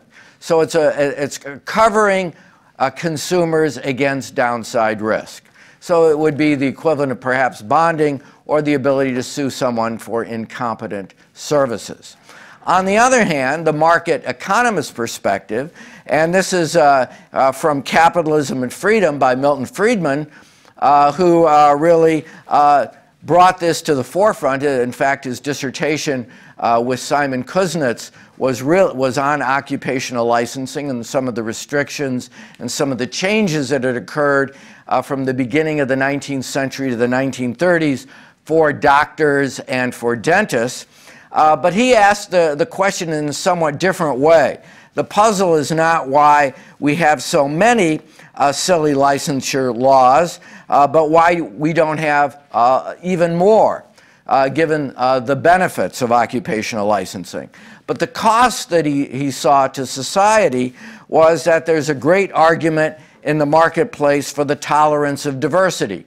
And diversity, he meant, was a wide variety of services. And he coined the term the Cadillac effect. That is, in licensing, you have to have a certain standard. Everyone has to meet a certain level of education, training, and so on. So that the consumers are forbidden from a license because of monopoly from buying less expensive Hondas, but everyone must buy a Cadillac or the various highest quality of service in the marketplace. So that limits consumer choice. Also, licensing does not permit individuals from having a wide variety of choices, and as a result, he suggested it permits consumers and not producers to decide what consumers what they really want in the marketplace. So Friedman was very much opposed to the kind of licensing that he saw emerging in the 1960s, which really took off since that point and has become arguably one of the dominant labor market institutions. So what are the key issues? So does occupational licensing raise wages? Does it serve similar to perhaps what unions do? Does occupational licensing raise prices? Does it impede efficiency, and what effect does it have on equity, the equitable distribution of resources in society? And does occupational licensing improve quality and safety? And that might be a fair trade-off. You're paying more, but you're getting higher quality services. So what are the effects? What are the effects, first of all, on wages? So in terms of occupational licensing attainment, licensing tends to increase wages. It serves to increase human capital. That may be one reason, but it also serves as a monopoly. You can't provide these services unless you've attained an occupational license, so it provides certain workers with a monopoly in the labor market, and you provide a monopoly, it's not surprising that wages are higher. Subsequent studies, this is some of the data we used in the Gallup and Westat poll, which was somewhat biased toward older workers. And another study using Harris data, the effects on wages were somewhat lower, and as a somewhat subsequent period of time, or later period of time. And a study which used the survey of income and program participation, the effects of licensing were somewhat lower. Some work I'm now doing with the CPS comes in around between 10 to 15% in terms of the effect of licensing on wages for those people who have attained a license. Some work by someone who was going to be here, Beth Redbird, who looked at licensing coverage, really found no effect of licensing on wages. So largely the effect of licensing tends to be for those individuals who have attained a license, who've gone through the human capital effects of going through the licensing process, and in fact are covered by a law which provides a monopoly to those occupations. So what effects does licensing have on different measures of labor market fluidity? Does it allow individuals, first of all, to move across occupations, and does it allow individuals to move across states? Now, licensing in the U.S., 75% of all licensing in the U.S. is at the state level. There's some federal licensing, there's some local licensing, but largely it tends to be a state-by-state process. And it's very difficult to move across states for many occupations. So if you're a teacher, if you're a lawyer, if you're a pharmacist, there are significant barriers to moving across states. And it's perhaps not surprising, as this figure suggests, that as licensing has grown, interstate mobility has declined. Now, that's not the only reason. In fact, we find that that licensing is about half as large in terms of its impact on reducing interstate mobility as the aging of the population, but it still arguably has an effect on reducing interstate migration. So here's a study that I did with a colleague at the Humphrey School, Janet Johnson, where we find that between state migration rate for individuals in occupations with state-specific examination requirements is 36% lower relative to members of other occupations. So the ability to move across states, if you've got a state-specific exam, tends to be fairly substantial. So in terms of the effects of state licensing, so those occupations are, for example, teachers, lawyers, and to a large extent electricians, plumbers. Those exams tend to be state-specific. So if you're moving across states, if you're moving from, let's say, Georgia to Minnesota, and you're a teacher, a lot of the requirements to become a teacher do not apply in Minnesota. So that the argument might be that Georgia math may be different than Minnesota math. Consequently, you need to learn Minnesota math in order to get in front of a classroom in Minnesota. So as a result, it's not surprising to see that for those occupations which have state-specific examination requirements, mobility in those occupations tend to be dramatically lower. If you have national exams, for example, physicians tend to have national exams, dentists have regional exams, but they're not state-specific, that licensing for those occupations are somewhat higher than their comparison group. Perhaps because they have greater opportunities. That is, for physicians, they tend to be more mobile, higher education levels, and consequently, they tend to be a bit more mobile than their comparison group. So there is evidence that where licensing restricts entry, where it reduces the ability to move across state lines, that it does reduce labor market fluidity. Now, what's the effect of licensing on prices? And this is from a White House report that was done by the Council of Economic Advisors, some of which I contributed to, is that there tends to be an increase in prices in healthcare from 3 to 16%, where licensing requirements limit the ability of nurse practitioners to provide services. So where you're not allowed, where doctors have to be monitors of nurse practitioners, don't allow them to write prescriptions, those prices tend to be higher. On average, we found that to be about $10 per visit, and the average visit was about $100. There are about 60 million well-child exams, for example, every year in the U.S., and that was about $600 million just for that one service, using sort of the median price difference because licensing requirements limit the scope of practice.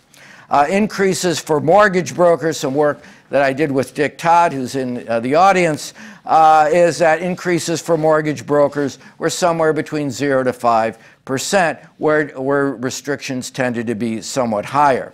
Increases for dental services were somewhere between 4 to 11% higher, where restrictions are much more rigid in terms of either entering dentistry or moving across state lines. In dentistry, there tend to be regional compacts. So the ability to move, for example, from Minnesota to Florida are very, very high. The ability to move to any of the Sunshine States tend to be very high, where the ability to move across, for example, from Minnesota to Wisconsin, those barriers tend to be fairly low. So these tend to be restrictions that are regional, but they tend to have some significant effect on increasing prices. What are some of the direct quality effects? So what are the effects? Has there been any are there real trade-offs? If you're paying more, prices are higher, wages are higher, are there any real quality effects? Now, some effects have been shown to be positive. One study of early midwifery in the 19th century, when that was introduced, there were some effects on reducing mortality.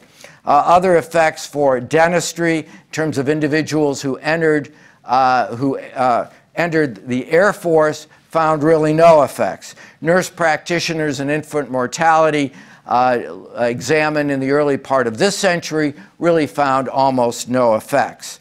Education and certification requirements. In education, there were some distribution effects, with those districts able to pay more money, were able to attract more teachers and have higher quality services. So there were negative distribution effects. In other areas, some studies that we're doing on Uber, where New York City taxi drivers are fully licensed versus New Jersey, where there's no licensing, looking at individuals who are being picked up at New Jersey or Newark Airport, found no difference in satisfaction and really no differences in hard braking or hard acceleration for drivers who are licensed relative to those who are not. Other areas were using some data off the internet. Yelp ratings really found very little effects in terms of consumer effects and quality, and fund managers required information and disclosure, and differences in regulations really had no effects there as well. But what are some of the other potential effects? And this is sort of the tie-in to the first two papers in this session. This is data from the Council of Economic Advisors, in that licensing data often contain overly broad exclusions for people with criminal records. So individuals who have a felony record, misdemeanors, permanent records, or mandatory requirements tend to be excluded significantly from licensed occupations. Now, you may want to think of gee, someone who is a burglar, you may not want them to be a licensed locksmith, although who knows, they may be pretty good at it.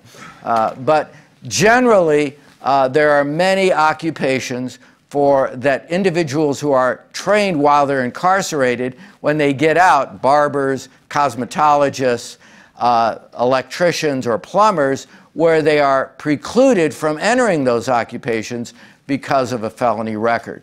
So this is another area where there tend to be real problems. And finally, what are the effects of the percent licensed on immigrant status? Again, from the council. And generally, immigrants tend to be less likely to be licensed, and that presents a problem for them in terms of their ability to find jobs. So in conclusion, so what are sort of the future research agenda? Given that generally licensing tends to be more sand than grease, is what sort of the influence of licensing on access for individuals who have criminal records, so it really tie in to the first two papers. What's the influence on income inequality? Is licensing really a redistribution from relatively low-wage consumers to relatively high-wage practitioners? And that tends to be the case throughout the income distribution. The higher income groups tend to gain. Race and gender-based effects. So what are the effects in terms of access? Where licensing takes place, individuals at the lower part of the income distribution, from cosmetologists to manicurists, there are significant barriers of up to 1,500 hours to enter those occupations. Individuals at the lower part of the income distribution have a very difficult time entering those occupations, so that may exacerbate income inequality. And finally, what are sort of the benefits and costs? What are gains to consumers versus losses in the labor market as a result of individuals in about a quarter of the workforce having relatively significant barriers from government in order to get work for pay?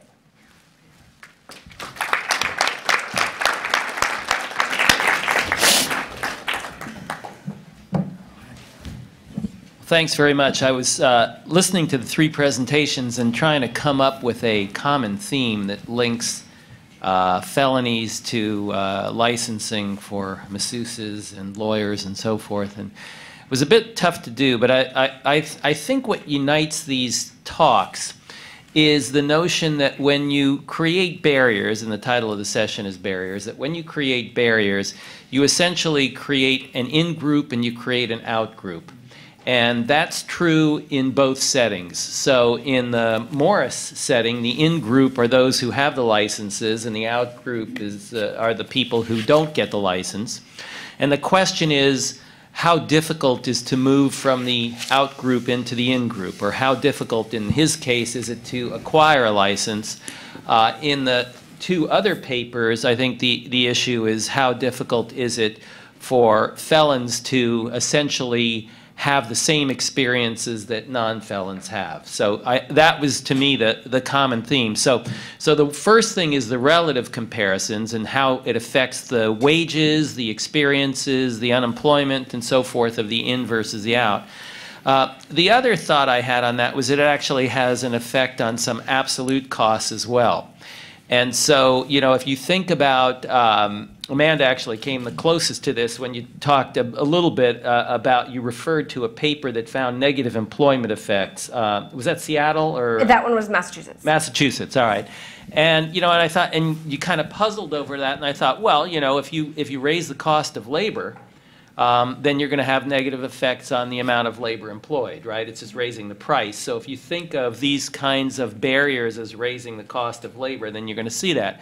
So we actually see that in this room.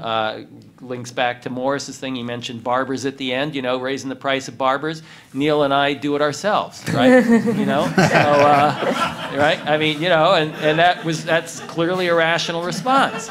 It also looks better. Right. We could try to switch and do each other. I'm not sure that would be such a good idea. So the theme, I guess, and what I actually ask you guys whether you want to spend a minute or two commenting on among each other, themselves ask each other questions, and then open it up to the audience, is simply how you see this playing off. Now, Morris, you probably came the closest to this when you talked about inequality. And I was a bit surprised because you said it had no, in your results, you said you had no effect on inequality. So I would think, you know, when you have an in-group and an out-group, it would exacerbate inequality. But the interpretation I think that one can draw from that is that there's no significant difference in the distribution of those who get into the licensing versus those who don't. Again, still a bit surprising to me, but that would be something that you might want to comment on. Yeah. Certainly you find within licensing groups that have been licensed for long periods of time, dentists, doctors, lawyers. And the longer an occupation is licensed, the longer the duration, the bigger the effects in terms of their ability to get higher wages. So you find relative to comparison groups of people with similar education, those are the individuals who get the biggest effects. If you're looking within occupation, there are different ways of measuring it within occupation, measures of inequality. But generally, what we found in some of my newer results, as opposed to the earlier results, is that you find individuals who are at the upper part of the distribution tend to get higher returns for being in a licensed occupation. And the longer you're licensed, and if you're grandfathered, that is, if you're in an occupation and the occupation becomes licensed, you don't get the full effect of the people who've been in there longer because they've ratcheted up their requirements.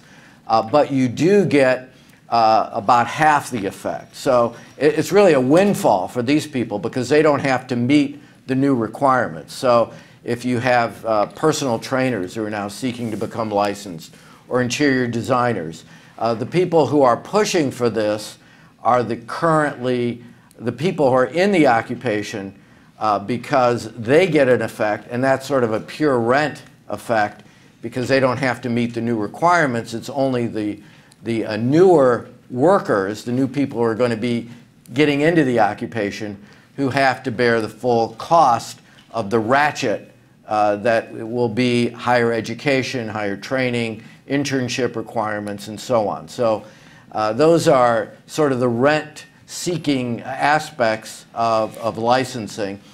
And again, sort of the measures of inequality may suggest why some of our earlier results don't show much inequality. Some of our newer results tend to find that occupations at the upper part of the distribution tend to gain the most. Do you want to comment on anything? I mean, not directly on that. On anything. Go ahead. I just wanted to give you guys a chance to sort of discuss. Well, I mean, I have a lot of respect for Amanda's work, and I've learned a lot from it. And you know, I'm new to this field, but I'll just mention a few points building off of her work. There's this trade-off, like I think you framed it just right, that I really appreciate that, you know, there's these two objectives to these kinds of policies, ban-the-box kind of policies. One is to promote employment opportunities for people coming out with this record. And then there's the second claim that got heaped on top of that, which is that it's going to reduce racial disparities in the labor market broadly. I think the evidence is very strong at this point that the second claim is it's not doing that. You know, these policies aren't meant to create jobs. They are meant to reallocate jobs. Like, who gets it, right? That's what it's doing. And even in the best case, the cruel irony of it is that, you know, even if you assume the benefit is there, that it's helping the people with the criminal record, the cost is being paid by the second most disadvantaged group, which is, you know, the people of color without a criminal record. And so I think that's a reality that we need to understand. Now, you went on to show us the only evidence that I know of, and I think you presented it right, that there might not even be that benefit. But I think that is much weaker, and I think we need to keep an open mind about that, because your own work shows there's some evidence pointing towards a benefit. So I don't think that's settled yet. What you also showed us, though, is, like, to Professor Darity's point, like, you showed us pretty compelling, pretty strong evidence from a bunch of sources that employers are engaged in racial discrimination. Yes. Like, it's rock solid, stunning evidence that we can call, and back to Professor Darity's point, like, we can dress it up in fancy language and call it statistical discrimination, but what it is racial discrimination. And, Americans have a right to be free from racial discrimination. And another tool in our toolkit is enforcing the law and imposing penalties when the law is broken to create disincentives from breaking the law. And, I think that's worth raising in this context. And, I mean, we have this policy that's meant to create opportunity for the most disadvantaged, and it's having this sort of bad effect that we don't want, but we have a tool to hit that square on, which is enforcing the law, and we're not doing that. Amanda? Yeah, I think they're two really good points. I used to say, ban the box is not a job creation policy, and so to the extent that it's not a job creation policy, there must be trade-offs, and so that is absolutely certain, and that's why I used to be a lot, that we're really not sure, whether this is going to have net positive or net negative benefits. The initial evidence is starting to claim it might have net negatives, but I'll also be the first to say that this is still kind of initial evidence, and I think we need some more. And in fact, one thing that I didn't have time to point out was everything that I talked about was for private ban-the-box policies. For the most part, the Doleac and Hansen paper mixed both private and public. There's been at least one paper by Terry and Craigie looking at public ban-the-box policies that is showing some evidence that it's increasing employment for people with records. And so, everything I presented today was focused on private employers. There's some evidence that it may actually be a little bit different for public employers. And as to your second point, this has been really the point pushed also by the advocacy organizations that are pushing for ban-the-box policies in light of the research that we've shown. This is statistical discrimination, even if you call it that, is still illegal. And so, to the extent that we could enforce racial discrimination laws, we might be able to, reduce some of this negative barrier. I'm completely sympathetic to the point, and at the same time, I think we want to say that our, results show in the reality of the current levels of enforcement that we are able to create and able to enforce. This is what we find, and I have yet to see, and I would be open to seeing, mechanisms for increasing enforcement. I think it's something that, anybody would admit is very hard to say any individual employer is, discriminating. And so, we can show on net that there's definitely discrimination going on. I think sometimes it might be harder in a court of law to prove that any individual employer is discriminating. So I'm entirely sympathetic to the point. I'm just, I think I think it is hard, and I agree. I don't think there's super great evidence that it's possible. Yeah. Okay, let's open it up to the audience. So Neil had his hand up first, so I'll let Neil go. Thanks, Eddie. So Amanda, you touched on this in your last comment. I'm just curious, the advocates of ban the box, so how do they respond? Yeah, I would imagine that their heads would explode when they see that data. I mean, I don't know if there was head explosion. There was definitely pushback from advocacy organizations, both in terms of thinking about the credibility of our work. So some have said, well, what about are the effects going to be different in the long term? Our study was relatively short term. That's entirely plausible. But a lot of the pushback has been more, well, this is just what you're uncovering is just more and more evidence of racial discrimination. And so what we need to do is enforce our racial discrimination laws rather than pull back on ban the box. And that has been, for sure, the response of the advocacy organizations as far as I have interpreted it. And then related, I mean, what I was reminded of when I saw that, and this is just like a personal little anecdote, was when I was in business school, I was at Wharton, and when I was there, I don't know if they still do it, they forbade employers from asking our grades. They wanted us to collaborate, right? So what did they end up doing is employers asked us our SAT scores.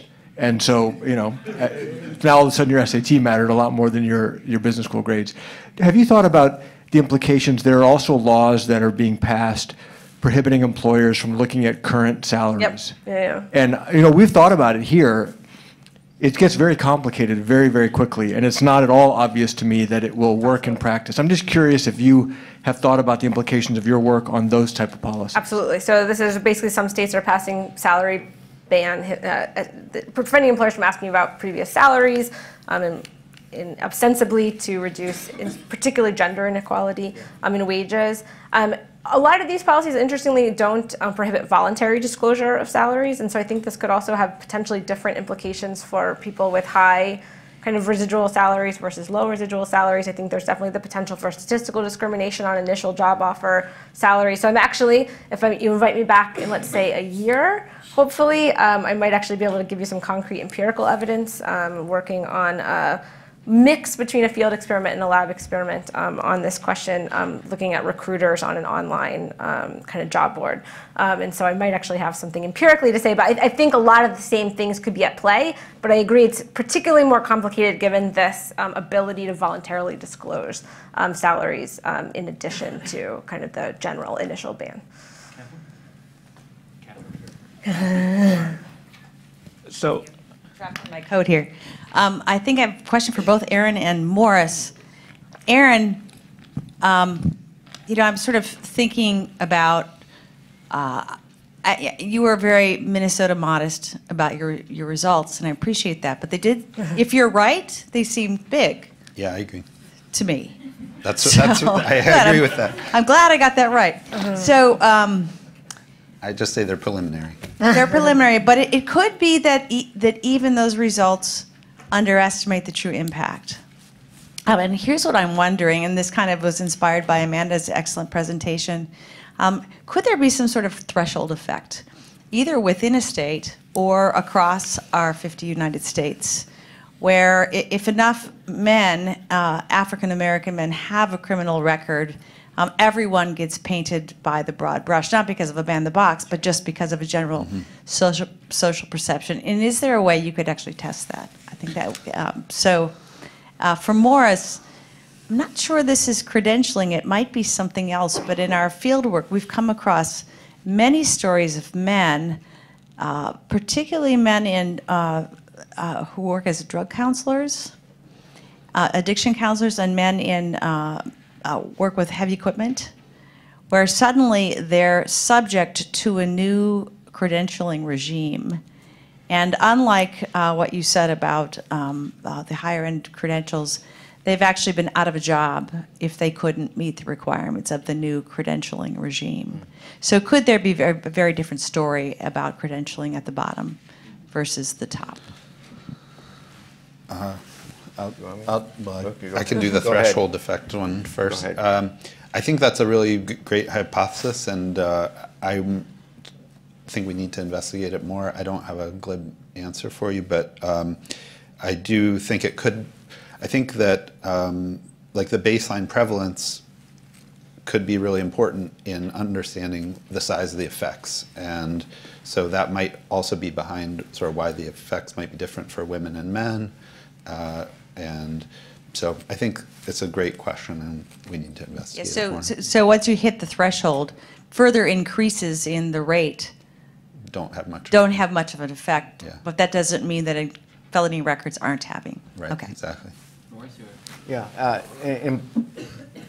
licensing reduces employment. It raises wages, and sort of Econ 100, that employment tends to go down. But people who are in the occupation tend to work a bit more hours to sort of make up for the fact that there are fewer people in the occupation. So the number of people in the occupation relative to the population tends to go down with increased licensing. I'm Derek Hamilton from the New School, and I guess, in line with calling it out what it is, in-group, out-groups, proxies for whites and blacks. I'd say redlining, incarceration, and credit scores seem to be, one could think about them and a more holistic view as mechanisms that stratify populations. And then if one considers it that way, then one thinks about the purpose of incarceration. So, incarceration, obviously law and order, things like that, but in a sense of a long trajectory in which blacks have been stratified and rendered non-competitive in certain scenarios, and then when they do become competitive, that's when discrimination intensifies. In a frame like that, one might ask, what is the purpose of incarceration? Is it, and in the labor market, is it used as a marker of productivity, or is it used as a mechanism to enforce property rights, tangible property rights in whiteness? I think the latter will lead to different types of questions and analyses.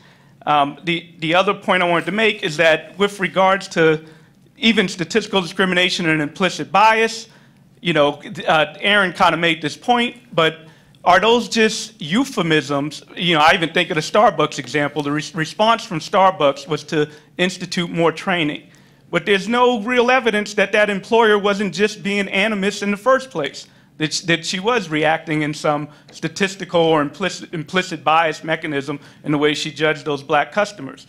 And so that brings me to the policies. And if one was going to do policies, I like the idea of anti-discrimination, but I don't think we should be passive. I think the evidence is overwhelming that in many domains we can be proactive, and the academic community gives us tools to be proactive, and that is audit studies themselves. In fact, HUD used to perform audit studies to detect housing discrimination. So I think that an organization like the Fed, organizations like U.S. Congress, localities can come up with mechanisms to proactively test and see if discrimination is being used in many domains, and prosecute or punish or even offer carrots to that firms that are doing well, right? So those are some of my points. The last thing I'll just say shamelessly is that Sandy, myself, and Art Goldsmith wrote a paper that's in the Southern Economic Journal called A Foot in the Door, where we actually compared the returns to previous experience relative to the returns to on-the-job tenure between blacks and whites, and found that there was a lower penalty for being black on the job than previous experience, which we tried to frame in our argument that affirmative action is a useful tool. Anybody want to comment on that? Some great comments. I don't think there's a particular question in there, but even just to, I think one thing that I didn't get to talk about in our own presentation in terms of thinking about whether the discrimination that we uncovered in terms of criminal records and race was statistical discrimination or animus-based discrimination, to the extent that one thinks that statistical discrimination should be based on true probabilities. The best numbers that we could back out in terms of what the employers were believing in terms of black criminality were so beyond even the highest probability, the highest estimate that we have of the percentage of young black men that have a criminal record, that it couldn't all be rational statistical discrimination. There had to be some kind of preference bias under there, or some kind of incorrect perceptions that were driving some of those differences. And so we don't even, in fact, we changed, the title of our paper was originally, I think, something like Ban the Box Criminal Records and Statistical Discrimination, which we just changed to Racial Discrimination, given this evidence. Other questions? Please. Hi, I'm Ben Jakes Leslie from Department of Human Services here. So I was thinking about, I've hired people for other jobs and thinking about the process I go through, which is I want to call as few humans as I possibly can because it's super annoying. So I make the definitely no pile, the maybe pile, and the call pile. And I want the smallest maybe pile. And so I'm looking for information in the applications to decide. And when you kind of were going over some of the intervention ideas, a lot of it's taking away information from employers.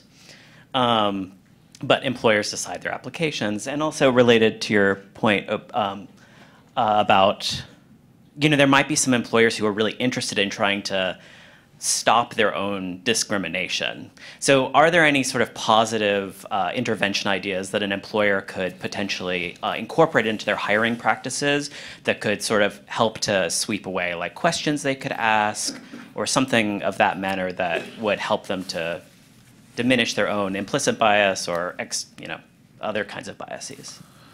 Yeah.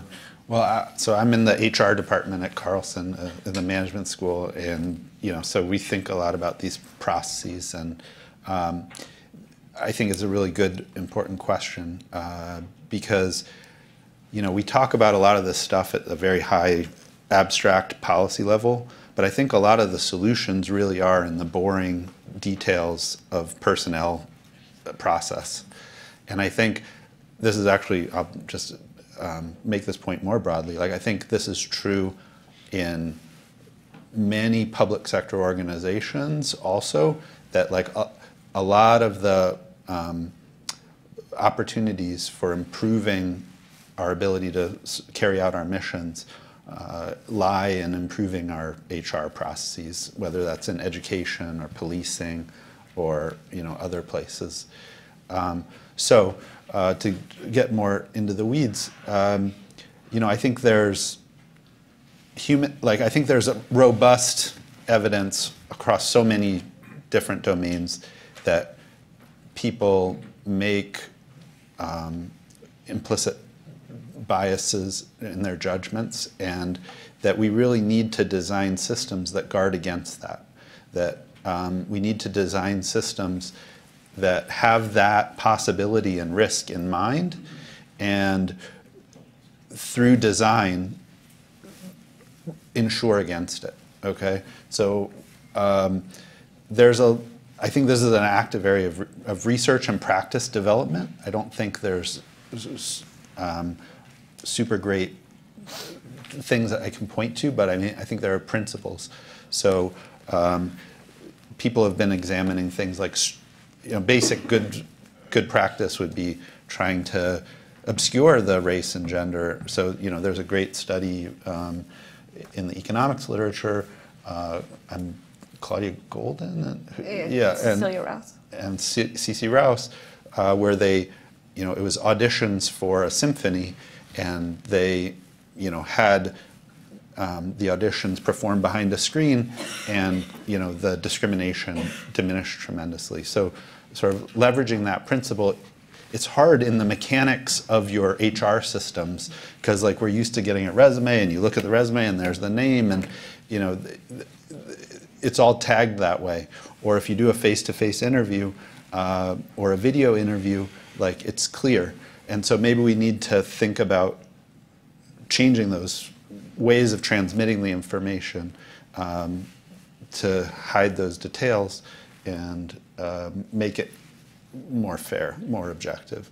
I don't know. That's one avenue. There are people working on technologies to mask voices, to mask images, to obscure those, and to integrate those into the hiring process and into the workflow. That's one area.